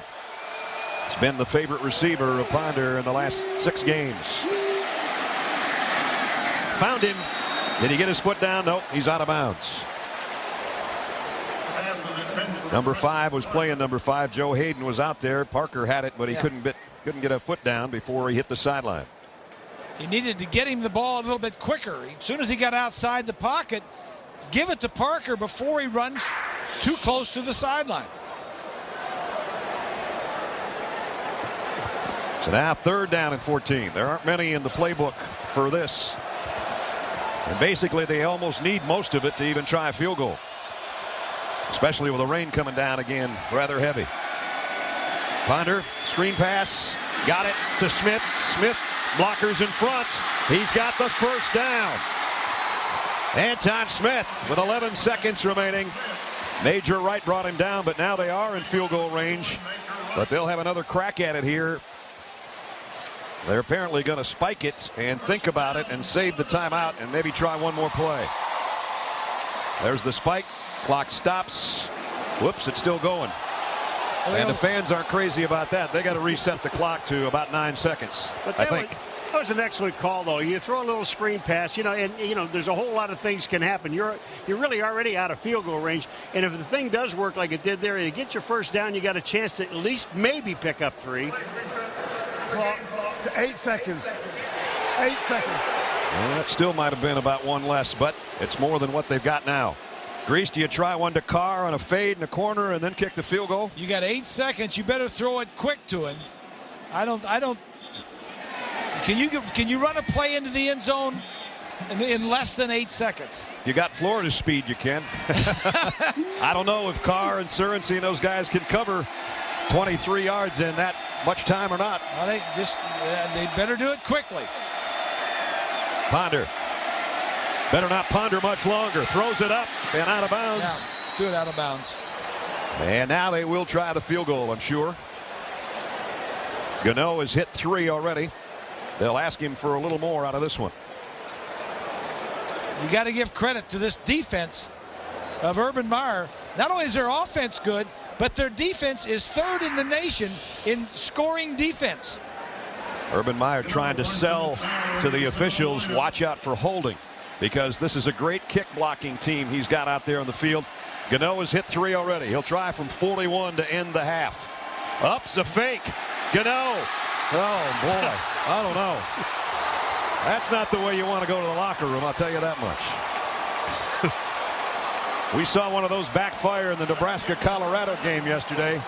That one ends the half. Let's go down to Rob.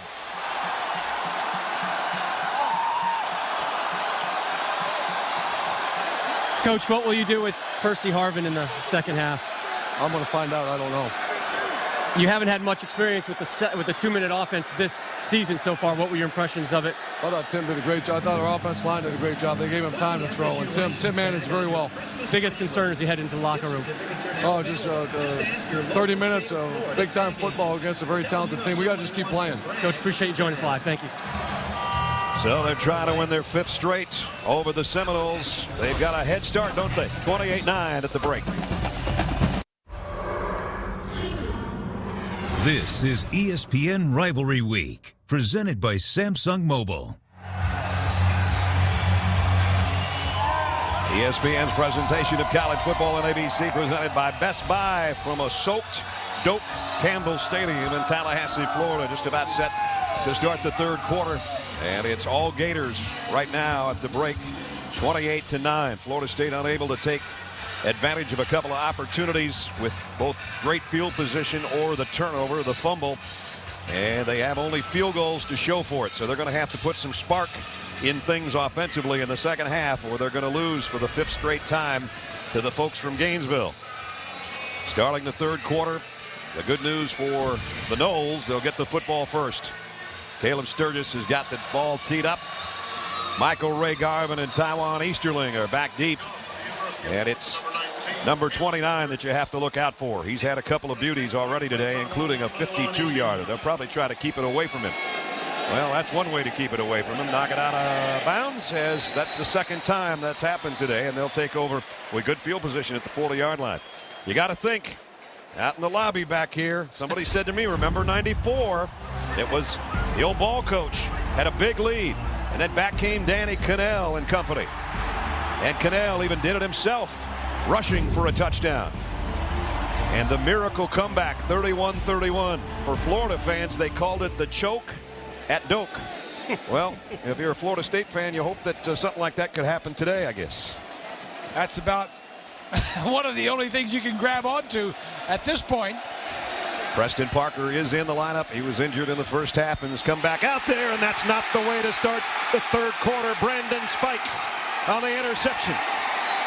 And down to the 20-yard line. And boy, if you didn't need something on the first play of the 3rd quarter, you didn't need that. Boy, I'm telling you, he threw the ball right to Brandon Spikes. You've got to be able to see this guy. He's getting only, he's in a white shirt. You got a big red shirt on. I mean, when you take a look at where he throws it, I mean, Spikes doesn't have to move. Watch. He's going to go out, sit. Here comes the ball. Never saw him, Paul. Never saw him, huh? No, he never saw him. As wow. big as that linebacker is, at number 51, never saw him. That's Spike's 4th interception on the year, and 2 of them he's run back for touchdowns. I think had he not slipped, he might have had a 3rd right there. He was thinking it. And when did they go for the big play right here from the 20-yard line after the turnover? Tebow, play action. Down the middle they did, and almost intercepted by Tony Carter. That could have given it right back to the Seminoles. Lewis Murphy was the intended receiver. Well, talk about fireworks in the first 16 seconds of the third quarter, huh? Little slant route. Carter, ball was thrown a little bit behind. Yep. Carter had a chance to knock it out, but all that good stuff that went on at halftime in the Florida State locker room about let's go out and get a long drive and score went up in one play. Emmanuel Moody's got the cleanest jersey. He's the tailback in the backfield with Tebow. Oh man, what a collision. The ball is out. I think Tebow got back on top of it, but Justin Mincy said hello to everybody. I don't even know who was going to get the ball. He didn't care. He just took them both out. This where you don't even fake the handoff. Yeah. Urban on the sideline. One of the dominant things in this ball game is the defensive line of Florida State. Talking to the Florida coaches, they said these guys just come off the ball, and they really have shown that today. You know, if they can force Florida to a field goal, it's a victory of sorts here after the big interception. 3rd and long for Tebow. Here comes the pressure again. Throws in the end zone, touchdown. Lewis Murphy.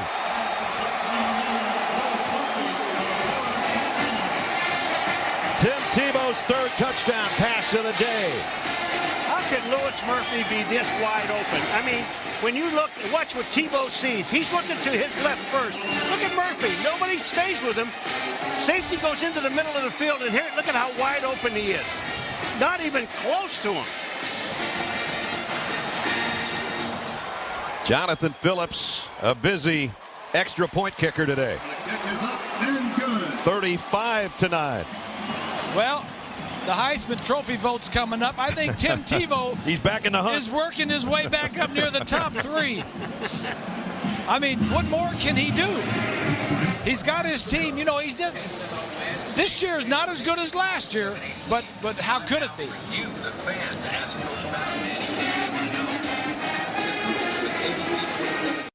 One of the Florida captains, Lewis Murphy, with a touchdown catch moments ago. His 6th of the year has made it 35-9.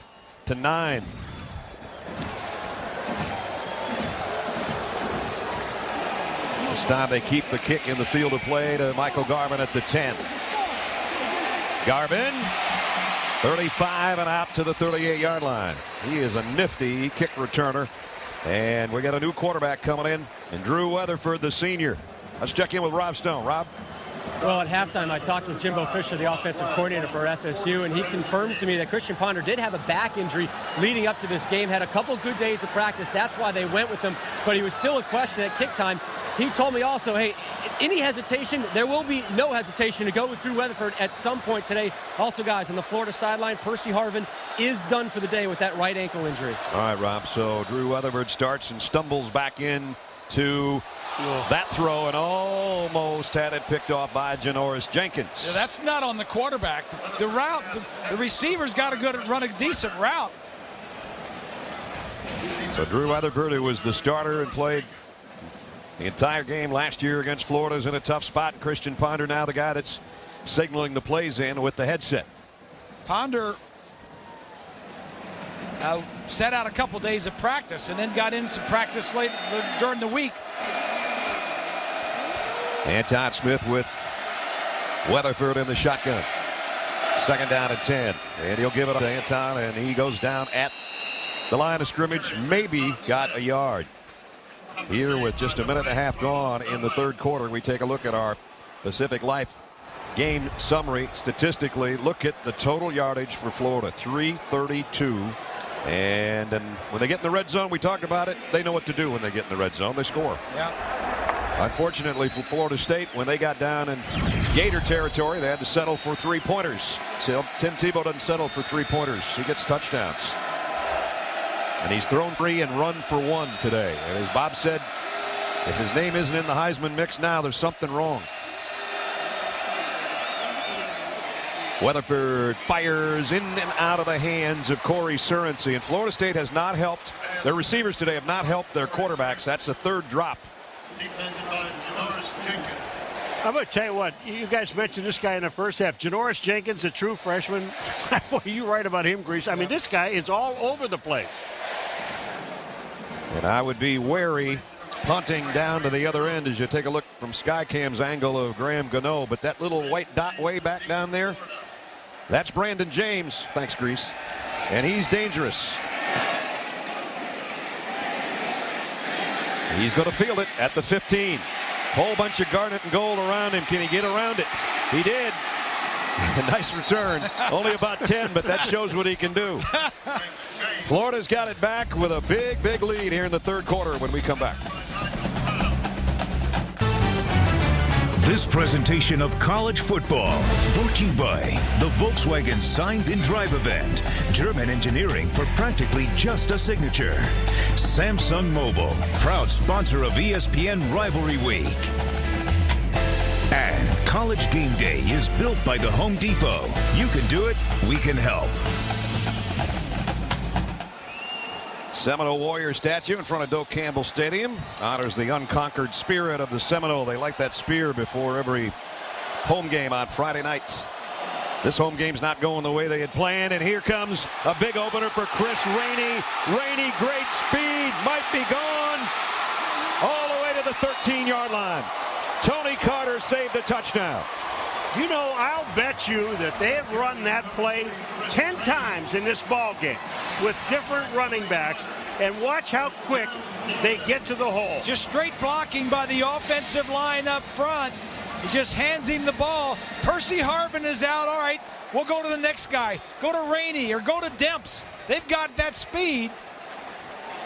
I mean, they're gonna miss Percy Harvin, but not as much as some people may think. All the way down on a 62-yard run to the 12-yard line of Florida State. Now Tebow takes over. Play action. Tebow rolling to throw to the end zone. Incomplete. Intended for Carl Moore. You know, I mentioned about Chris Rainey earlier that he outran Jeffrey Demps outside the campus dorm earlier this year. Not only that, this summer he went back to his hometown in Lakeland and he ran into Noel Devine, the little guy from West Virginia. Right. Walmart parking lot. He beat Devine too. No way. Yeah. Huh? Can't these guys run a track somewhere? I don't know that you'd think they could find a facility other than the Walmart parking lot, but you know what? I'd pay to see that. I would too. That West Virginia guy can run. So second down at the 12. Tebow asking for it in the shotgun. Keeps it himself, trying to spin away and can't. Nice job by Derek Nicholson, the leading tackler for Florida State, to make the stop. We understand Baylor is maybe pulling the stunner of the day over Texas Tech, and boy, would that shake everything up. Again, what that does, for those of you just joining us, that would make it a two-way tie in the Big 12 South between Texas and Oklahoma, considering Oklahoma wins tonight. And that would give the tiebreaker has Texas onto the championship game. See, everybody discounted that. That's why we play all the games. But Texas Tech has got a high-powered offense. Yep, that one ain't over. BC still leading Maryland, by the way, 14-7.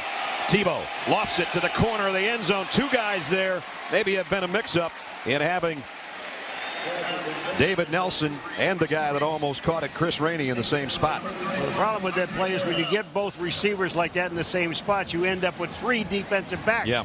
And it's got to be an absolute perfect pass in order for it to work, which it wasn't, and it didn't. What a good job Urban Meyer has done since he got to Florida. You got that right. Jonathan Phillips doesn't get an opportunity to kick field goals that often, but he is perfect on the year. Yeah. This one will be from 29 yards away. And he knows what to do with it when he gets a chance, doesn't he? 10 for 10. 29-yarder. And now it is 38-9. Florida out in front. You think about this week in college football history here in late November. Florida State blew a big lead. Florida had just closed the gap. Charlie Ward to Warwick Dunn. And here it comes from Keith Jackson.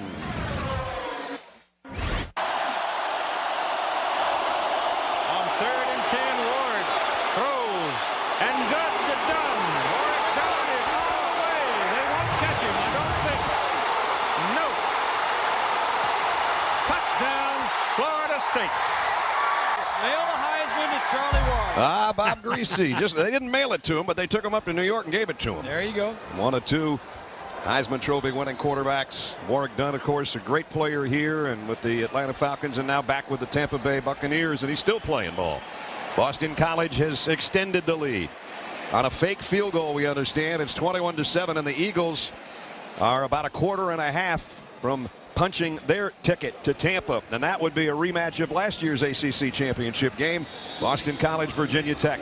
So nothing's going right for the Florida State fans right now. Well, that's true. What a great job Coach Jagosinski has done since he's gotten to Boston College. You got that right. Garvin from the 11. He's been their best weapon today. Garvin out across the 40 and out to about the 42-yard line. Matt Weiner's going to let us know, I think, how they scored. Matt? Absolutely. SportsCenter right now is powered by Vizio. First, let's get you updated on Alabama on their way to the SEC championship game. No, it's Boston College, fake field goal. Billy Flutie to Jordan McMichael there. Deep into the playbook. Here's Alabama. J.P. Wilson to Nikita Stover, 39 yards, and the Tide taking care of their business on the way to the SEC title game, leading 16-0 in the third quarter. Well, if that holds up, it'll be Alabama and this high-scoring Gator crew at the Georgia Dome. And what a game that might be. Weatherford in trouble, hit as he throws, and the ball. People talk about playoffs, and you know, we're in the playoffs right now. Yeah, that's right. I mean, Texas Tech, Texas, Oklahoma, they got to win or they lose their opportunity. And next week's game, Alabama and Florida, the winner is going to go to the national championship game. Urban Meyer knows that. And every time you try to talk to him about it, he'll do an end around. He won't give you an answer at all. Talk about it. It's like a semifinal game. You win that game, you go into Miami for the championship game. Weatherford stops things as his tight end Porowski was in motion. Now sets up to throw, completes it. Forward progress out near midfield to Greg Carr. A pickup of about 8. Let's take a look at our Dr. Pepper ACC updates. Georgia Tech shocks Georgia between the hedges. Clemson, big win over the ball coach in South Carolina. We mentioned the Boston College game. Vandy and Wake later tonight. NC State a winner over Miami. Virginia Tech's going to Tampa to the ACC championship game, and North Carolina and Duke are in the third quarter. How about NC State? Boy, I tell you, that little quarterback they got, and they got a good coach, and they're hotter than anybody in the conference almost. Tom O'Brien bringing them back. Devontae Richardson's in at quarterback for Florida State. That usually means a run, and in this case, a first down run. You know the thing that's impressing me the most about this football game? We talked about all the hype of Florida's scoring power and all the weapons that Tim Tebow had, and Florida State's weapons. But Florida's defense has been outstanding. I mean, they've given the ball to Florida State and deep in their territory and then stopped them, only holding these guys to field goals. And last year, all these guys that are playing this year were playing as true freshmen and sophomore. There are no seniors in the two deep on this Florida defensive team. They got no seniors at all. Richardson drops back, gets rid of it just in time, and it's in the hands of Rod Owens. And Owens is inside the 30. You talk about the Florida defense. They've given up one rushing touchdown in the last 5.5 games. I mean, they just don't give in either.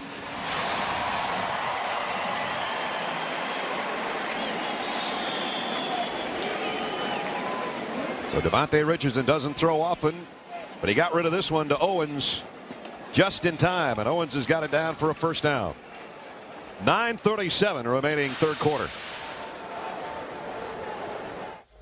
ESPN's presentation of college football on ABC, presented in high definition from Doak Campbell Stadium. Brad Nessler, Bob Greasy, Paul McGuire, Rob Stone. And the Gators in control. Florida State, though, trying to drive and score with 9:25 remaining in the third quarter. High backfield. We haven't seen much of that today. And Jermaine Thomas gets the call, and Thomas inside the 20. Down close to the 15-yard line. Major Wright made the tackle. They really like this kid. Not only has speed, but he's got size. He's 6'1", and about 185. Jimbo Fisher was telling us yesterday he really likes this true freshman Thomas, and he said he got another guy, Jones, a true freshman, that is back and healthy for this game. A lot of guys coming back on this young Florida State team next year. Well, it's Thomas' load to carry because Anton Smith went out injured earlier in the ball game. Haven't seen him come back yet. It's Thomas again, dragging tacklers down to the 10-yard line. You can catch a dramatic conclusion of the LG Skins game on ABC tomorrow afternoon. It's on at 3:30 Eastern time. Phil Mickelson, the defending champ of that. You getting any of those big games, those big skin games, Paul? Yeah. I know you like to bet on those things. 50 cents. 50 cents. 50 cents a hole, huh? Well, right now, Choi's the guy that's getting all the money. $200,000 carryover to the 10th hole. Stephen Ames is the one that's done it in the past. He's got a 2-year record going. Weatherford in the gun from the 10. Throws. Nice catch by Reed, and he spins for a 1st and goal at the 5-yard line. Flag down, though.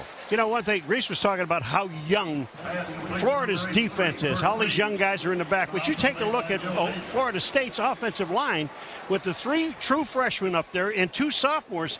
These guys, I mean, these 2 teams next year, just next year, are going to be outstanding. Offside. Defense 95. The penalty is declined. First down. Joe Hayden must have been lined up with his receiver offside to be a cornerback. And they decline the penalty, and it's 1st and goal. Those guys try to get away with that stuff. Yeah, get up there as close as you can. Yeah, you can't do that. You got to stay on your side of the line of scrimmage. Just outside the Gator 4. Stay on that side of the blue line. Weatherford trying to direct Florida State's first touchdown drive of the day. Thomas, right side, touchdown. Jermaine Thomas. There's a flag down. I think it's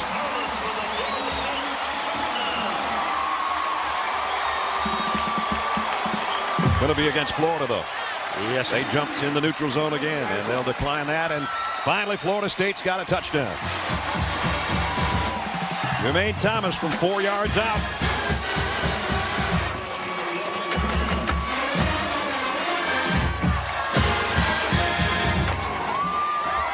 Band hadn't had much chance to play, have they? Gano in for the point after. They got all their instruments are all wet. Oh, and it's that kind of day, I guess. Extra point is blocked. And that's the first time that's happened all year to Gano. Told you this is a great kick blocking team. Yep, you're right. That's what, the 8th kick they blocked this year? That's Florida? right. They don't take a play off, do they? No, they do not. Here's another look at the touchdown. Jermaine Thomas, that counter off the right side, just bulls his way in there. And then just to show you the misery of the day, be it weather or scoreboard, a guy that hadn't missed hardly any kicks all year, a couple of field goals, but they were both long ones. And here comes Florida to block the extra point. He kicked that low. He's up for the Groza. He's one of what, 3 finalists? Well, right now, Florida, a very hot team, going to Atlanta to play Alabama next week. You talk about who's hot and who's not. Bob, who you got on there? Oregon State. They're playing Oregon. They win today. They go to the Rose Bowl. Utah and Ball State both finished 12-0 undefeated. How about Ole Miss? Yeah. And the Mountain West with Utah, TCU, and the other ones. How about the Knot? How about the Knots? Notre Dame, State of Washington, Auburn, LSU. How about LSU? How about Loyola, the basketball team, Loyola, Maryland? Do you know what they did? They put 2 guys on Stephen Curry, right? Put 2 guys on Stephen Curry the whole game. They didn't care they lose by 30 points. But Stephen Curry didn't score a point. Well, Stephen's average went down, but I don't think he cares. It worked. He shut him out. Onside kick, Florida State. Did they get it? They might. Battle on the bottom. Let's unpile the bodies.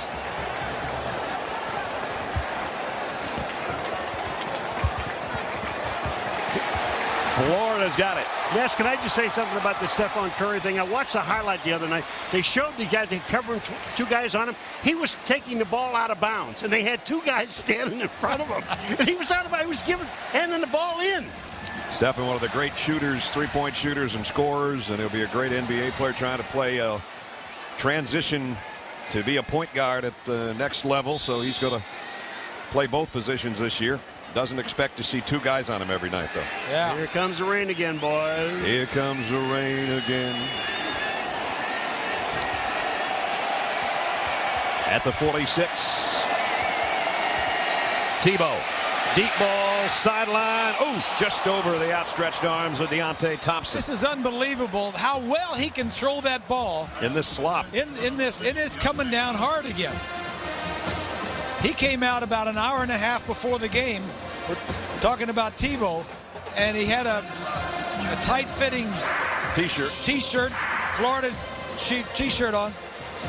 I'll tell you what, he was having fun. He was catching passes from the backup quarterback, Brantley, and just having a good old time. Yep. And you know what? He's not leaving for the NFL this year. He's going to be back and stay. He's having too much fun. Would the national championship make that a difference? Or a back-to-back Heisman, would that make a difference? Here comes Jeffrey Demps, down to the 24-yard line. And Tony Carter gets up limping after trying to make that tackle, or actually making the tackle. This is like going on all game. Okay, let's first down. Let's throw a deep one. See if we can hit one. We don't. Okay, now we'll just hand the ball off and go right up the middle. We'll pick up 25 yards. So now Tony Carter shaken up. Grease, how about Tim Tebow at the next level in the NFL, be it next year or the year after? Well, that's why I think he needs to stay in school. He's not redshirted. He's a third-year junior. He's played last year and this year. He needs to stay. He's a dominant player at this level, and he needs to work on a lot of things in his passing game. Quicker decisions, getting the ball out. He's got good feet, but he knows how. He needs how to make all the different throws. And if you just look at, which I really agree with you, if you just look at the team that he's going to have next year, he can't get anything but better. Yeah. Well, guys, here's what Todd McShay of ESPN Scouts Inc. said about Tebow's NFL aspirations. His release, way too slow. Once the DBs pick it up, they'll feast on him. Secondly, he won't get those huge passing windows that he sees here at Florida. And third, Alex Smith's lack of success at the next level is going to hurt Tebow because of the parallels in their game and system. Well, that's a good point, because Urban Meyer and Mullen were out there. Here's a direct snap to Murphy. He wants to throw the football and throws it wisely away. They split Tebow from the shotgun out into the slot on the right side and direct snap it. That's about the fourth guy that's taken a snap today, I think, and only one of them's a quarterback.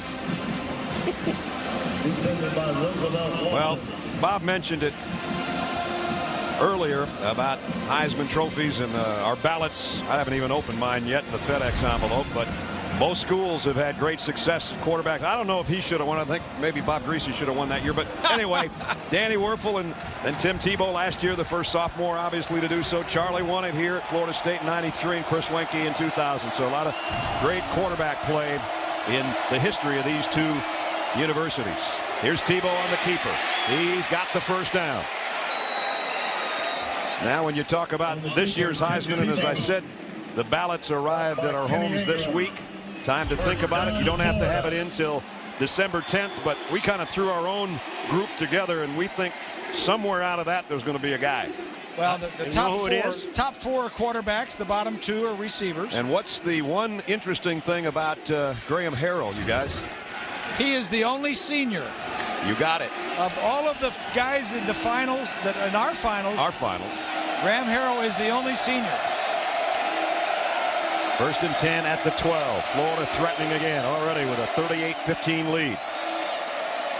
Tebow's going to keep it.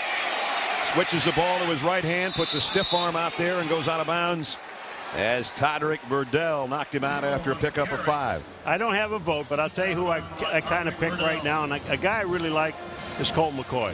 Yep. I mean, I just, you watch him operate, and I just think the world of this guy. The distance he's traveled is unbelievable. He's hard not to like.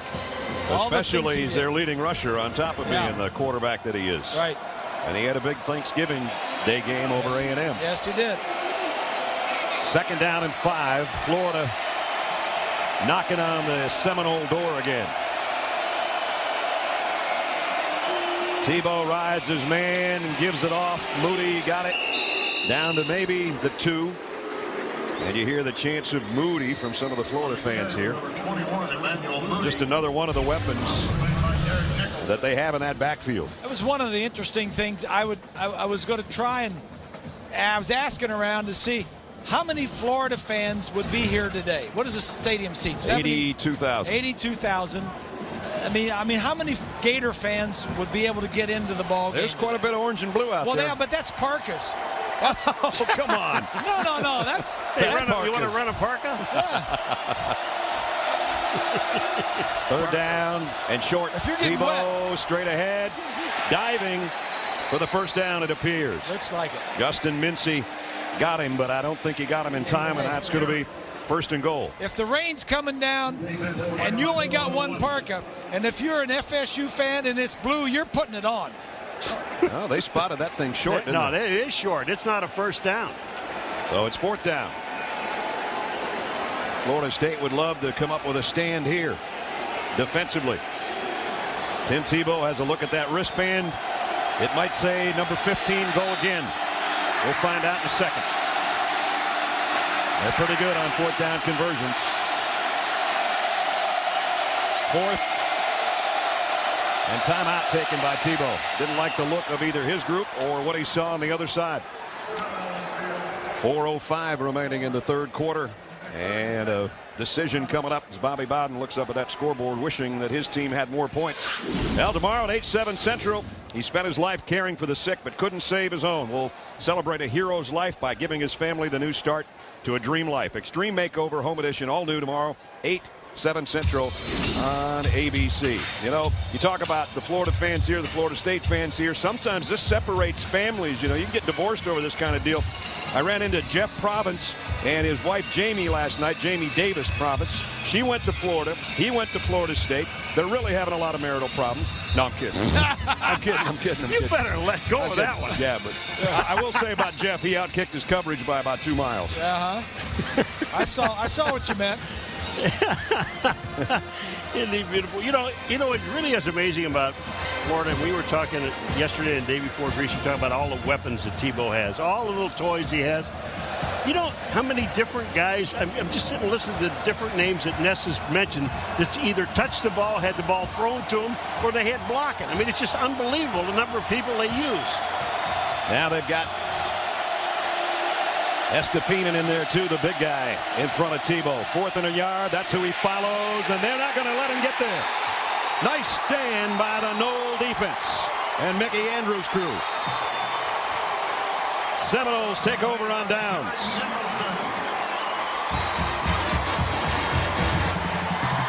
I just think Tebow should have stayed outside. If he stayed outside to his left, I think he might have been able to get the 1st down. 93, the tight end is Estepinen.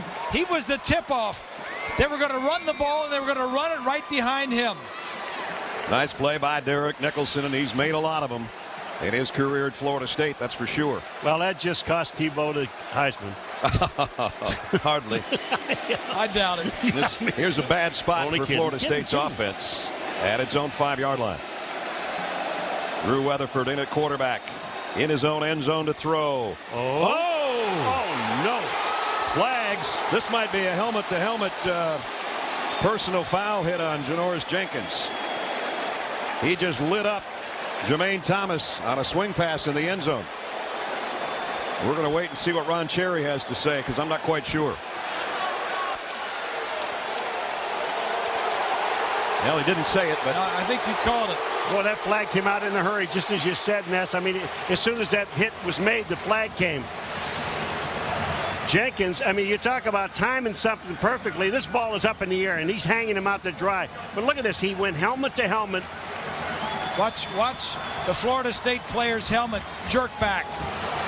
See, in the NFL, that's a lot of money.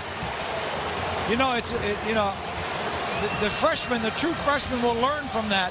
But it's amazing how quickly Jenkins recognized what was happening and got up there and did something about it.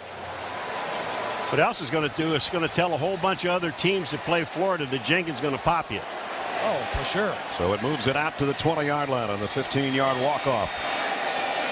Weatherford, plenty of time. Deep ball, near sideline. Caught by Fortson. Nice throw.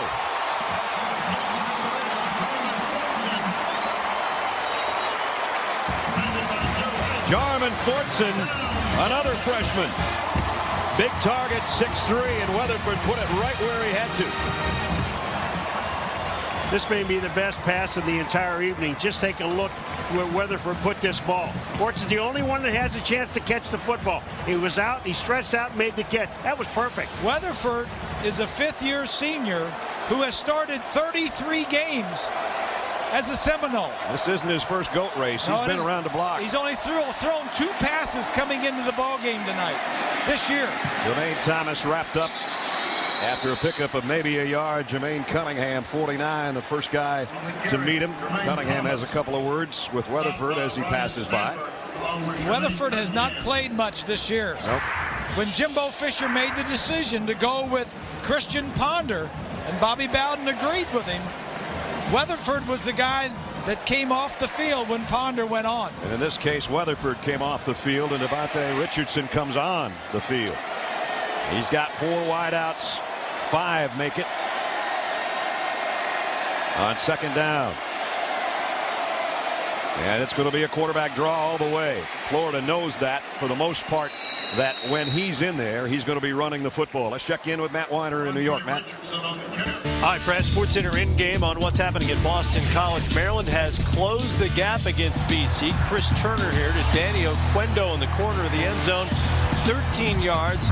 Terps now trail by 7, but Boston College now less than a quarter away from clinching the ACC Atlantic if they can hang on. All right, Matt, thanks. Keep us updated. Here, 2:07 left, third quarter. Our game's going a little bit slower than theirs is. But it's heating up for Florida State at this point with a 3rd down and 7. This is a big 3rd down for them. Weatherford. Caught. No. Oh, he bobbled it. It was Fortson again. Had his hands on it. Well, do you go for it on 4th down here, Gris? Well, for sure. You go for it for sure.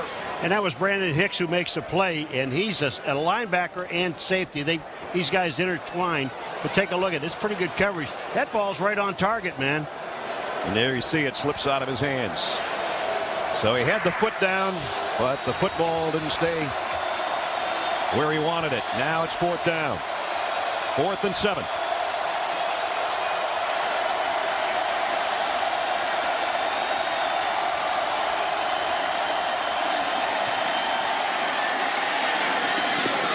Big collision intended for the tight end, Paraski, and Hicks is there to make the play again.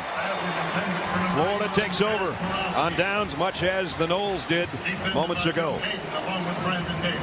It's good, solid defense. These defensive backs, they recognize routes, they overplay it. And you're going to see Hicks again, number 40. He's in there. This guy's a pretty good player now. It's only his 4th game he started, so he's learning on the job, and he's getting better every week. And now number 15 takes over again. 38-15, a minute 43 in the 3rd. Chris Rainey there as you look behind Tim Tebow with him in the backfield.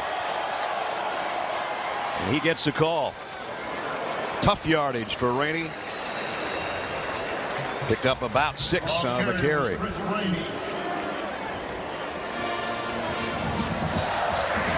Got a who am I for you guys. Gator alum and future NFL Hall of Famer. I had 5 sacks in the game against Florida State back in '69.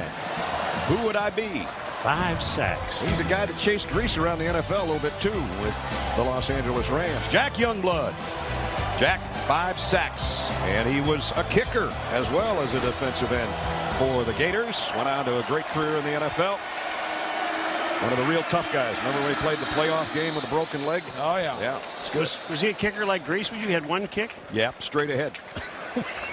Flag's down. False start. 57. Offense. He's mad at me, Des. He's been mad at you since Thursday. I left him. Didn't wait for him on the elevator. Boy, you carry a grudge a long time. He really does. Yeah. He goes to his room and pouts. Hey. What do you mean? Last one to dinner. Second. First one to push the tab. Second down and 9. Getting a bad rap here. Rightfully so.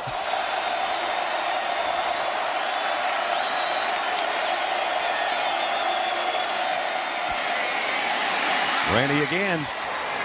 Dimps, beg your pardon. Get the two confused. 3 and 2. Yeah. Well, you know, Ness, I just love the way these guys, I mean, they kind of just like wander through the hole. I mean, they just take their time. They're not in a hurry to do anything. When the hole is there right away, they've got that quick step. But when they have to kind of wait on the block, they have the patience to wait. As we mentioned, Dimps, #1 in the country in rushing per attempt, 9.6. Rainey's at 7.5. And then there's Tim Tebow, who gets usually the tough yardage, much like a fullback. They end at 3.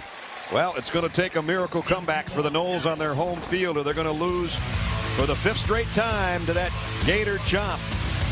Gators looking to keep their hopes for the BCS alive. They're up big at the end of 3 quarters in Tallahassee. We start the 4th quarter. Florida in control on the road, 38-15. And they do have to punt to start the 4th quarter. Chaz Henry, what's he punted once today? This is number 2. Burt Reed is back deep. Snap a little wide. He just goes that way and puts it out to the right. And it'll roll dead down inside the 20-yard line. About a 38-yard kick and no return. So we're just 10 seconds into the 4th quarter as Jimbo Fisher talks things over with Drew Weatherford, his 5th-year senior quarterback, who had a good-looking drive on the last time. I guess they hope for more of the same right here. You know, you got to score points. You know, Florida's got theirs now. You know, the momentum might be changing a little bit, but somebody's got to make some plays. Like you said, that Florida defense is tough to make plays against. Oh, I think they're playing extremely well. And you get young guys we're talking about that are maybe starting their 3rd and 4th game. They're all stepping up. And it's going to be amazing, Ness, at how good these two teams are going to be next year. So here's Weatherford with the throw in and out. Another drop pass. Carr might have been a little bit behind him, but certainly catchable. We understand Texas Tech has tied Baylor at 28. Still quite a bit of football to go there. That's the game that could shake up the whole, at least the Big 12 picture, that's for sure. Oh, yeah, and they're playing at home, too, right?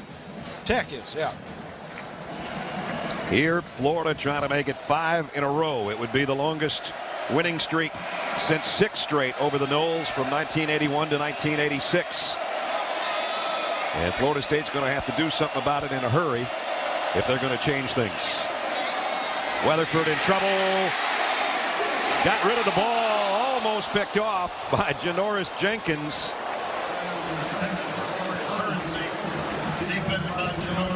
Well, you know, Janoris, how many times you called this kid's name? He's around the ball a lot. Man, and he is a true freshman. I know you heard this before, folks, but it's true. This is a true freshman. This guy, you talk about a future ahead of him. He's got 2 interceptions so far this year and 1 sack. You know, where he's from, they chase rabbits with their bare hands down there in the sugarcane fields, and they're pretty quick. That's what you said. He was pretty quick. Pahokee? Pahokee, Florida. People out there think I'm kidding. I'm not, folks. That's real. Weatherford slip back. Kind of a throwback screen and in and out of the hands of Fortson. That's 5 drop passes.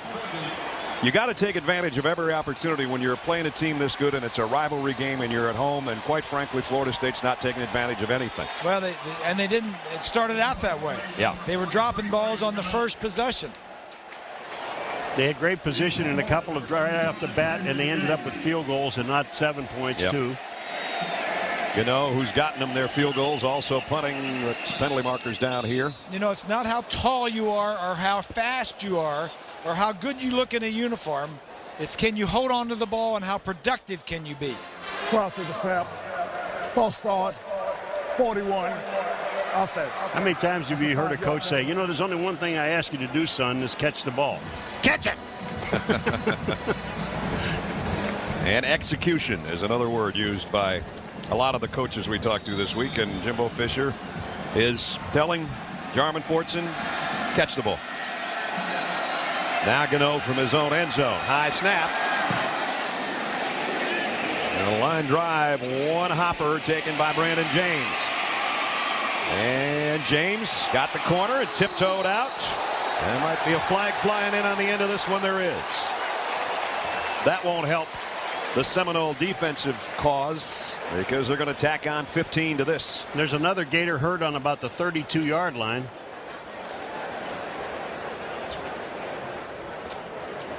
That's Pierre Lewis on the special teams. We've seen a lot of guys go down. We have, and the field's got something to do with it, I'm sure. Dead ball, personal foul, 46 of the kicking team. 15 yards been added to the end of the run.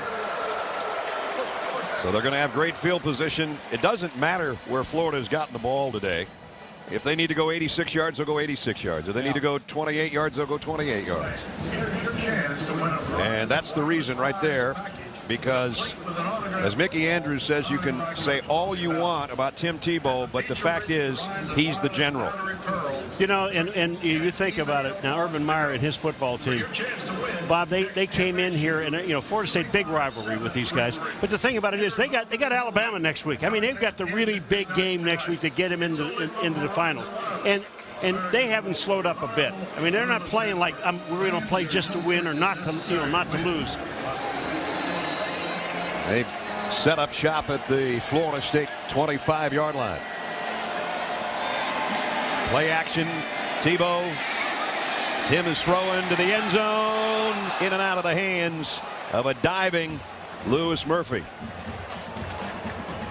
Right now, let's take a look, Bob, at our Best Buy playbook. Well, you hear everybody talk about cover two, cover two. What is cover two defense? Right here, two deep safeties going to defense. That allows you, when the offense runs down these short routes, to have 5 or 6 guys defensively across the field. What do? Top left of your screen, you just go straight down the sideline, and the receiver catches the ball. That's the best that you've done with those little bubbles in a long time. I think those little red numbers are nice. Here's Tebow on the option. Late pitch, going to be a big loss. Demps brought down by Kendall Smith. Good job by Smith, the sophomore outside linebacker.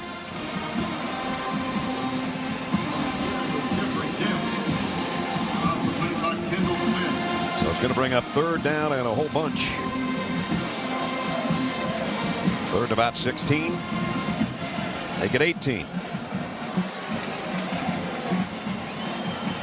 The ball back now to the 33-yard line. It'll be Demps in there with Tebow in the Florida backfield.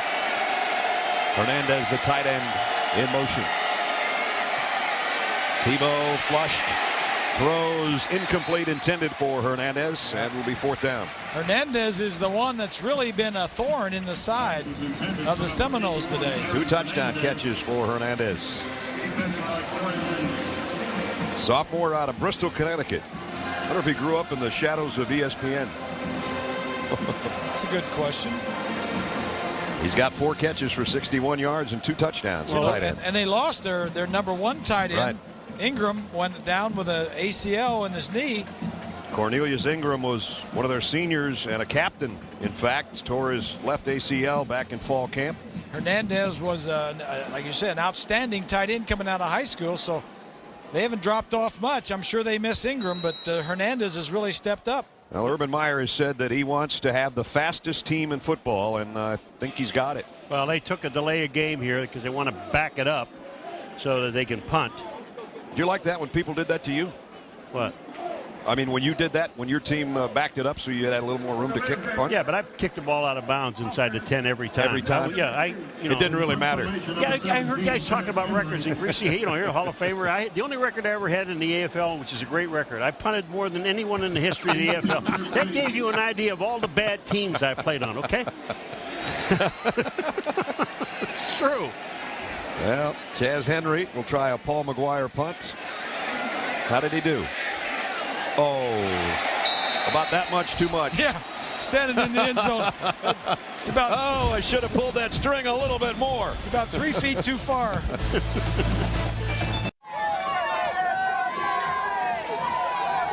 Gator cheerleaders are happy. Their team up 38-15. Devontre Richardson in at quarterback for the Seminoles. They work from their own 20-yard line. Throwing all the way this time, and it's intercepted by Jenkins. Well, he's been camped out back there waiting for one, and he finally got it. What great recognition by that young defensive back, Jenkins. We've been talking about him all day. And this is why Devontre Richardson probably doesn't throw a lot, too. Not a great choice. Trying to get it to Burt Reed. So that's the third pick of the year for the freshman that we've been talking about all day long. He recognized what was coming. He was a short outside zone, saw what was developing, and just went back and picked it off. That is a big, big play by a young man. And Florida takes a timeout with 13:09, and they've got their offense back on the field when we come back. This presentation of college football brought to you by Best Buy. You happier. The 2009 Cadillac CTS. And Verizon Wireless. Fourth time Florida will start a drive in Florida State territory today. And Moody gets the handoff and gets down to the 31-yard line. Myron Roll, the safety, made the stop. What a week it's been. We want to congratulate Myron Roll. Last week was named as a Rhodes Scholar. Got off the private jet. Bob Basham, the Outback Steakhouse co-founder, got the jet to the group. And then they flew him from Alabama over in time to get in the second half of the game. He got doused by his teammates. He says one of the greatest days you could ever have. Even the back judge at the ball game walked over. Tommy Pace walked over and shook his hand, said, "I'm so proud of you. So are we. If you've ever been around this young man." And here goes Moody for what might be another touchdown. Did he get there? Jamie Robinson prevented it, but it's a 30-yard run, and it's first and goal Gators. But just to finish up on Myron Roll, if you've ever been around this kid, you talk about one of the sharpest and most intelligent and just charming guys to be around. The youngest of 5 brothers. Now get a load of this. Here's what mom and dad did.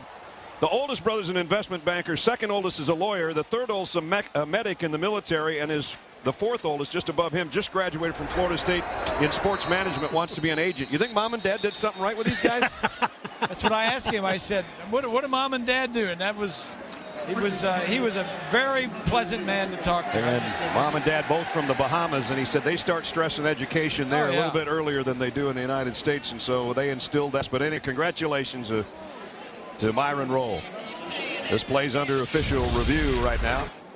As you take a look at Moody coming down the field and hit, trying to dive to the pylon.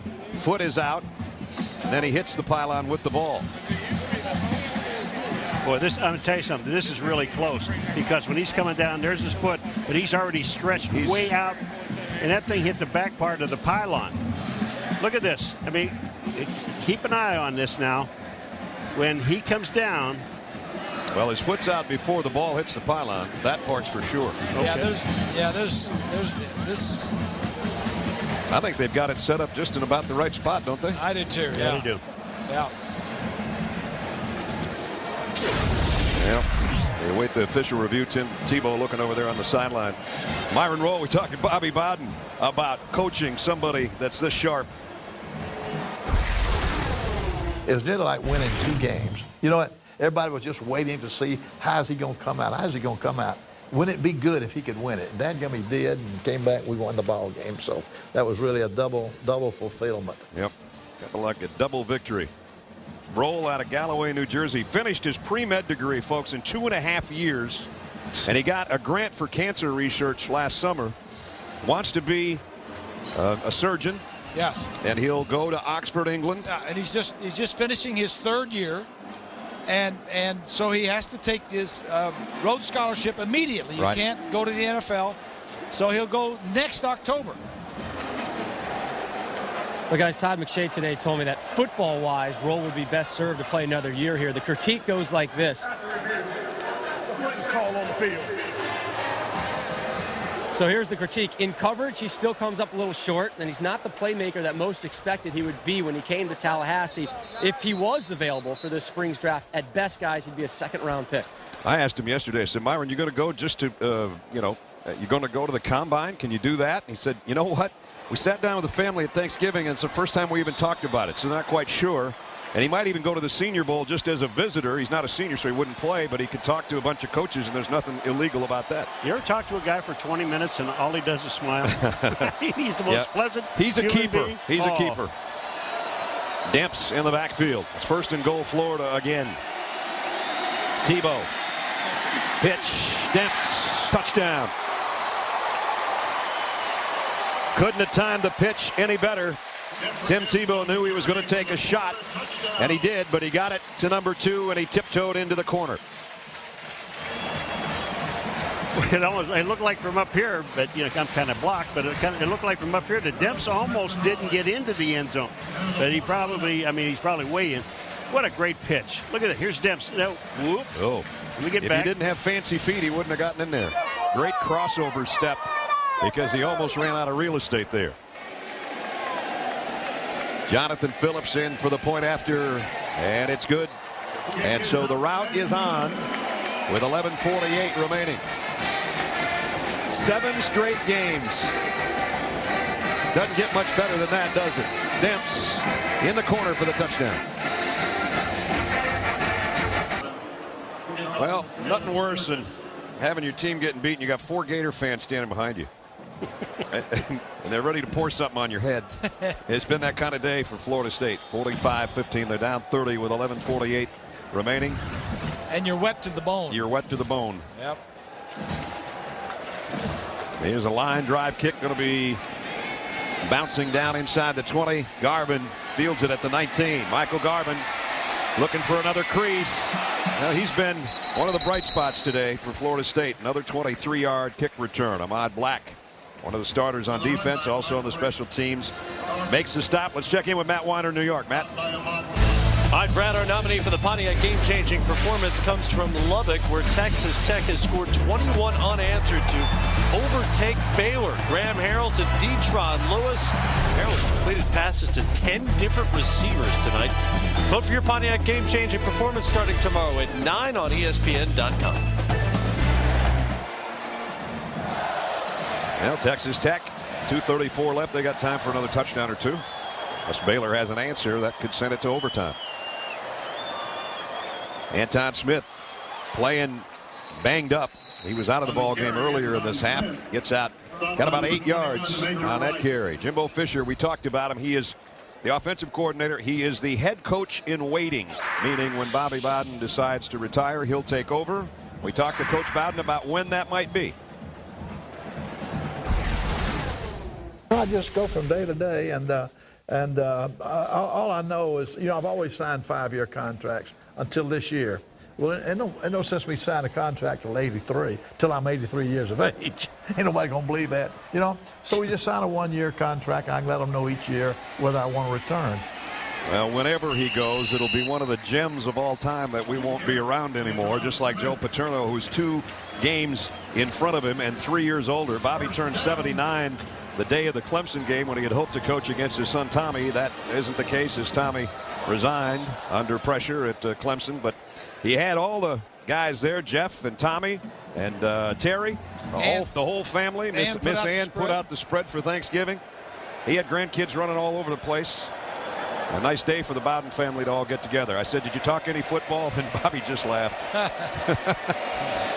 Here's Weatherford. They're going to have to eat this one, and he'll go down for a 2-yard loss. Jay Howard with the stop. Well, personally, I don't want to see him retire, Dagnabbit. Dadgummit. Oh, Dagnabbit. He does a Dagnabbit, Dadgummit. Pacific Life game summary. Well, Florida has surpassed their normal total yard output, 473, 20 first downs. Yards per play. Yeah, almost 8 yards a play. That's something.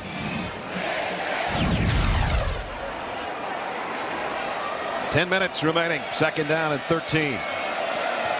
Fortson, the freshman wide receiver, switches from the left over to the right side as Weatherford in the gun, and Florida thinking about bringing some heat. They'll back out of it. Weatherford throws, complete.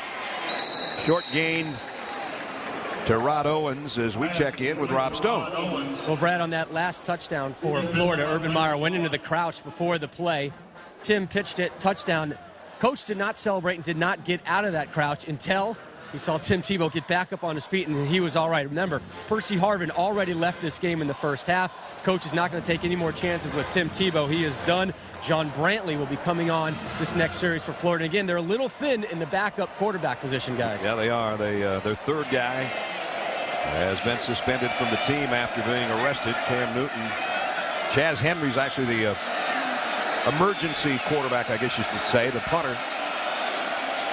Weatherford. Oh, poor other. Oh, man. 6th drop pass, not just off the arm of Weatherford, but Devontre Richardson and Christian Ponder before him. You talk about dropping the ball. Preston Parker, who's your most able-bodied receiver, I guess. And then you got Surency. That one popped out, should have been caught. Here's the guy that just dropped the last one, Fortson, so that means we know Jarman's got 2 today. Not helping the cause is what we're saying. Why disorganized and timeout. 8:57 remaining in the ballgame.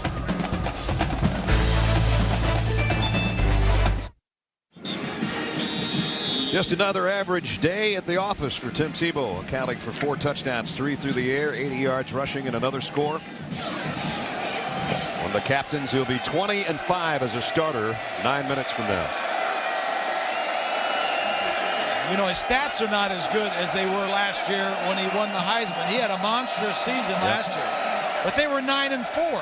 This year they're 10-1. That's the generalship part of it. And Weatherford can't handle the weather as Carlos Dunlap sacks him way back on the other side of the field. Let's check in with Matt Weiner in New York. Matt. Well, Brad, Florida State's losing about every way you can right now because it looks like Boston College is wrapping up the Atlantic Division of the ACC. Maryland down by 7 with the ball, but Chris Turner is picked off by Robert Francois, who is headed toward the paint. BC #1 of the country in interceptions, and now it'll be BC and Virginia Tech in the Dr. Pepper ACC Championship game. You'll see that next Saturday at 1 Eastern time on ABC. How about that, boys? We got a rematch from last year. Yep, two pretty good coaches. Yep. Frank Beamer did a great job of coming back after all those seniors, those 5th-year seniors that he lost from last year. On the carry, Chris Rainey. And I'm looking forward to it. Last year we had Matt Ryan in that game. He's done pretty well for himself. Reminder, coming up tonight, Notre Dame struggling again this year under Charlie Weiss, and they take on #5 USC. 80th meeting between the two. It's college football primetime presented by Hampton Hotels as part of Rivalry Week presented by Samsung Mobile. And there's one guy having a really good time and one guy that's not having a really good time. Again, keeping it on the ground. Chris Rainey right up the middle. Marcus White and Bud Thacker made the stop. As Rob told you before, John Brantley now, the redshirt freshman out of Ocala, takes over. John, a second-generation Gator. His daddy, John, was quarterback here in the late 70s. And his uncle, Scott, who's a friend of mine I've known a long time, was an All-American linebacker in Gainesville and went on to play a long time with the Tampa Bay Bucks. Was there ever a doubt that he was coming to Florida? I don't think so. Same thing with Tebow. Yeah. You know? Yeah. His mom and dad, their first date was the Georgia-Florida game. I mean, you pretty much know you're going to go to Florida. Yeah.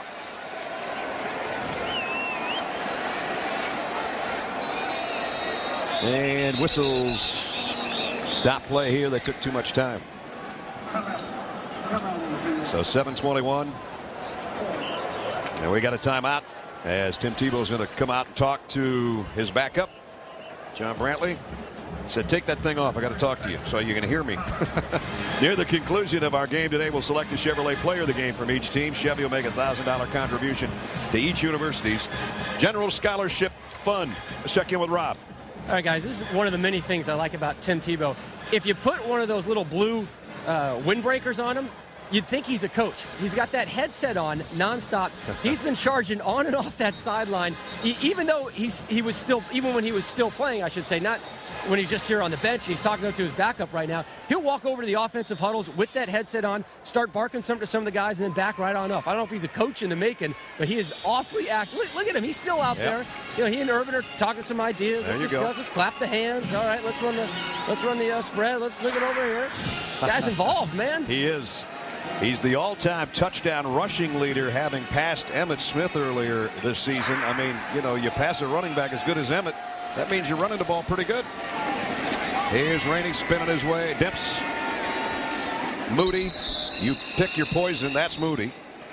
Talked about Bob and Pam Tebow. They met at Florida. Their first date, the Georgia-Florida game. Tim's grandpa told his daughter Pam, listen, you two are not getting married until you graduate. So the day she graduated, they went and got married the same day. Oh, boy. You know? And he's been spending time, Tim Tebow, I think a lot of you know what he does off the field. He's been on several missions with his dad in the summers and before he came to Florida. I tell you the mission he's on right now, go to Georgia, beat Alabama, and play in a big game. He's really a nice guy to talk to. I mean, it's my first time ever having the opportunity to talk to him. And we did it by phone, but you just know the character of this young man, and it's absolutely phenomenal. Yep. You talk about him, and then you talk about Myron Rolle, and there's so many negative things that come out. And you say, you know, why these kids this day this way, and then you look at these two and go, well, not everybody can be a Rhodes Scholar or a Heisman Trophy winner that's on a mission every time he gets a break, but these are two of the great kids in college athletics right here on this field today. Nice to talk about something good instead of something bad. Here, here. Chaz Henry, and now the chance of SEC, because a lot of Knoll fans have disappeared to the parking lots, and the Gator fans are staying to cherish every remaining minute of this one. For those of you that may have joined us late, Percy Harvin earlier in the ball game in the first half went down on that carry, injuring, we think, his right ankle. We're not quite sure. You see him limping to the sideline, and if that's a high ankle sprain, as Bob said, he's not going to be available at the Georgia Dome next Saturday night. But the one thing Urban Meyer has, speed at every position. He's got about 4 tailbacks he can utilize, he's got a lot of other wide receivers other than Percy Harvin, and then there's only one Tim Tebow. There's no question that he's going to miss Percy Harvin. Oh, yeah. I mean, but he has other guys. He's got depth. He's got Brandon James he'll put in there some. He's got Rainey he can put in there. And Moody, who carried the last time out there. And Moody. Well, the thing about it is, though, too, that when you talk to Mickey Andrews, he's the guy that really sets it up for me. He says, when you talk about a guy like Percy Harvin, you got to know where he is all the time. I mean, he is accountable.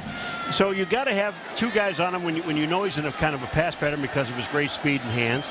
Then when he moves into the backfield, you've got to make sure linebackers know where he is. So he really tests a defense. Devontae Richardson, nice run before slipping. Ooh, that was kind of an ugly landing, too, on his own as he was trying to plant, and he comes up limping.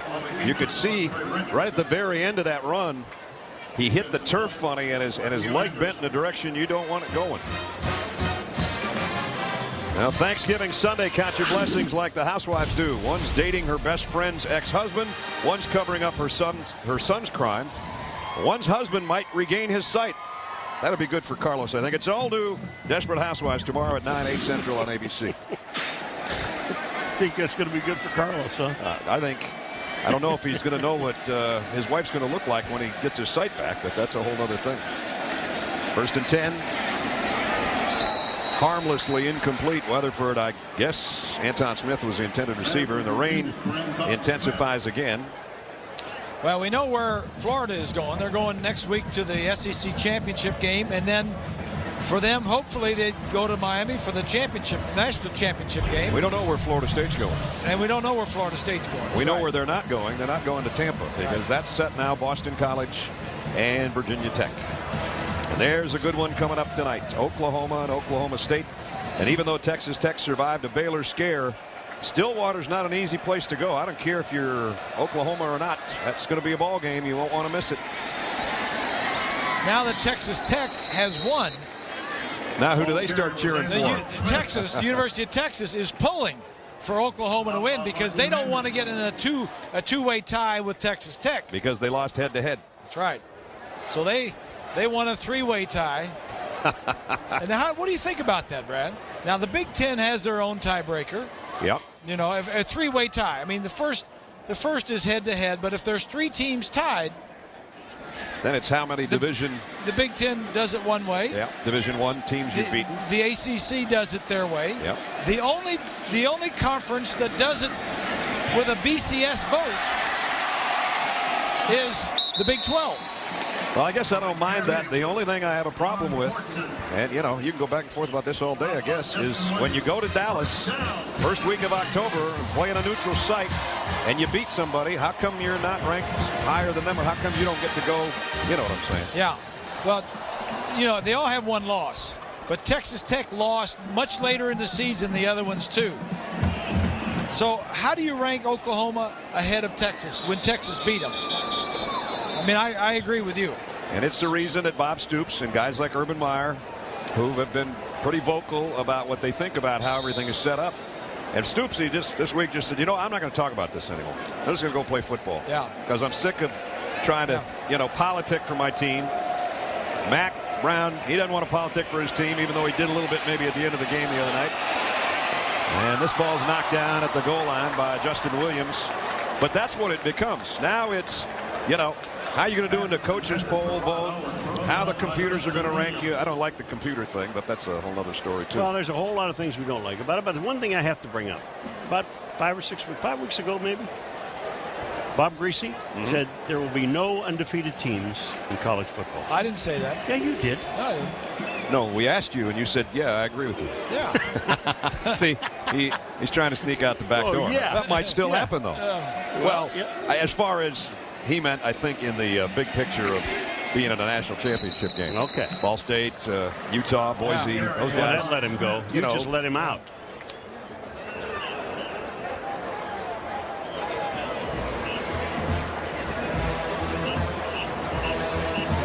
So 3rd down and 11.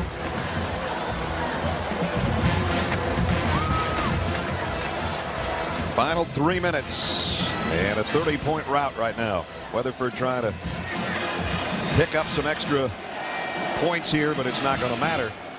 So for the first time since the mid-'80s, it's going to be a 5-game losing streak for the Seminoles. Fumble. And Florida's got it. Carlos Dunlap. Jay Howard is the guy that made the hit. Carlos Dunlap the recovery. Tim Tebow, well, we hope he comes back, but if this is the last time he plays Florida State, he's never going to have lost to them, nor have a lot of guys over the years. You think about this series, 53 times they played. Notable players who never lost in this series. John Reeves, Carlos Alvarez, that was the great hookup wide receiver and tight end, Lomas Brown, Ortega, and Youngblood. Florida State, Butler, Dawson, Lanier, Porowski, and Ron Simmons, All-American. They never lost in this series. So that's a good feeling. You know, you go, we won the Sunshine deal. We're our big rival. And you get that great feeling that Tim Tebow's got right now on the sideline as John Brantley, his understudy, in at quarterback. Whoops, high snap.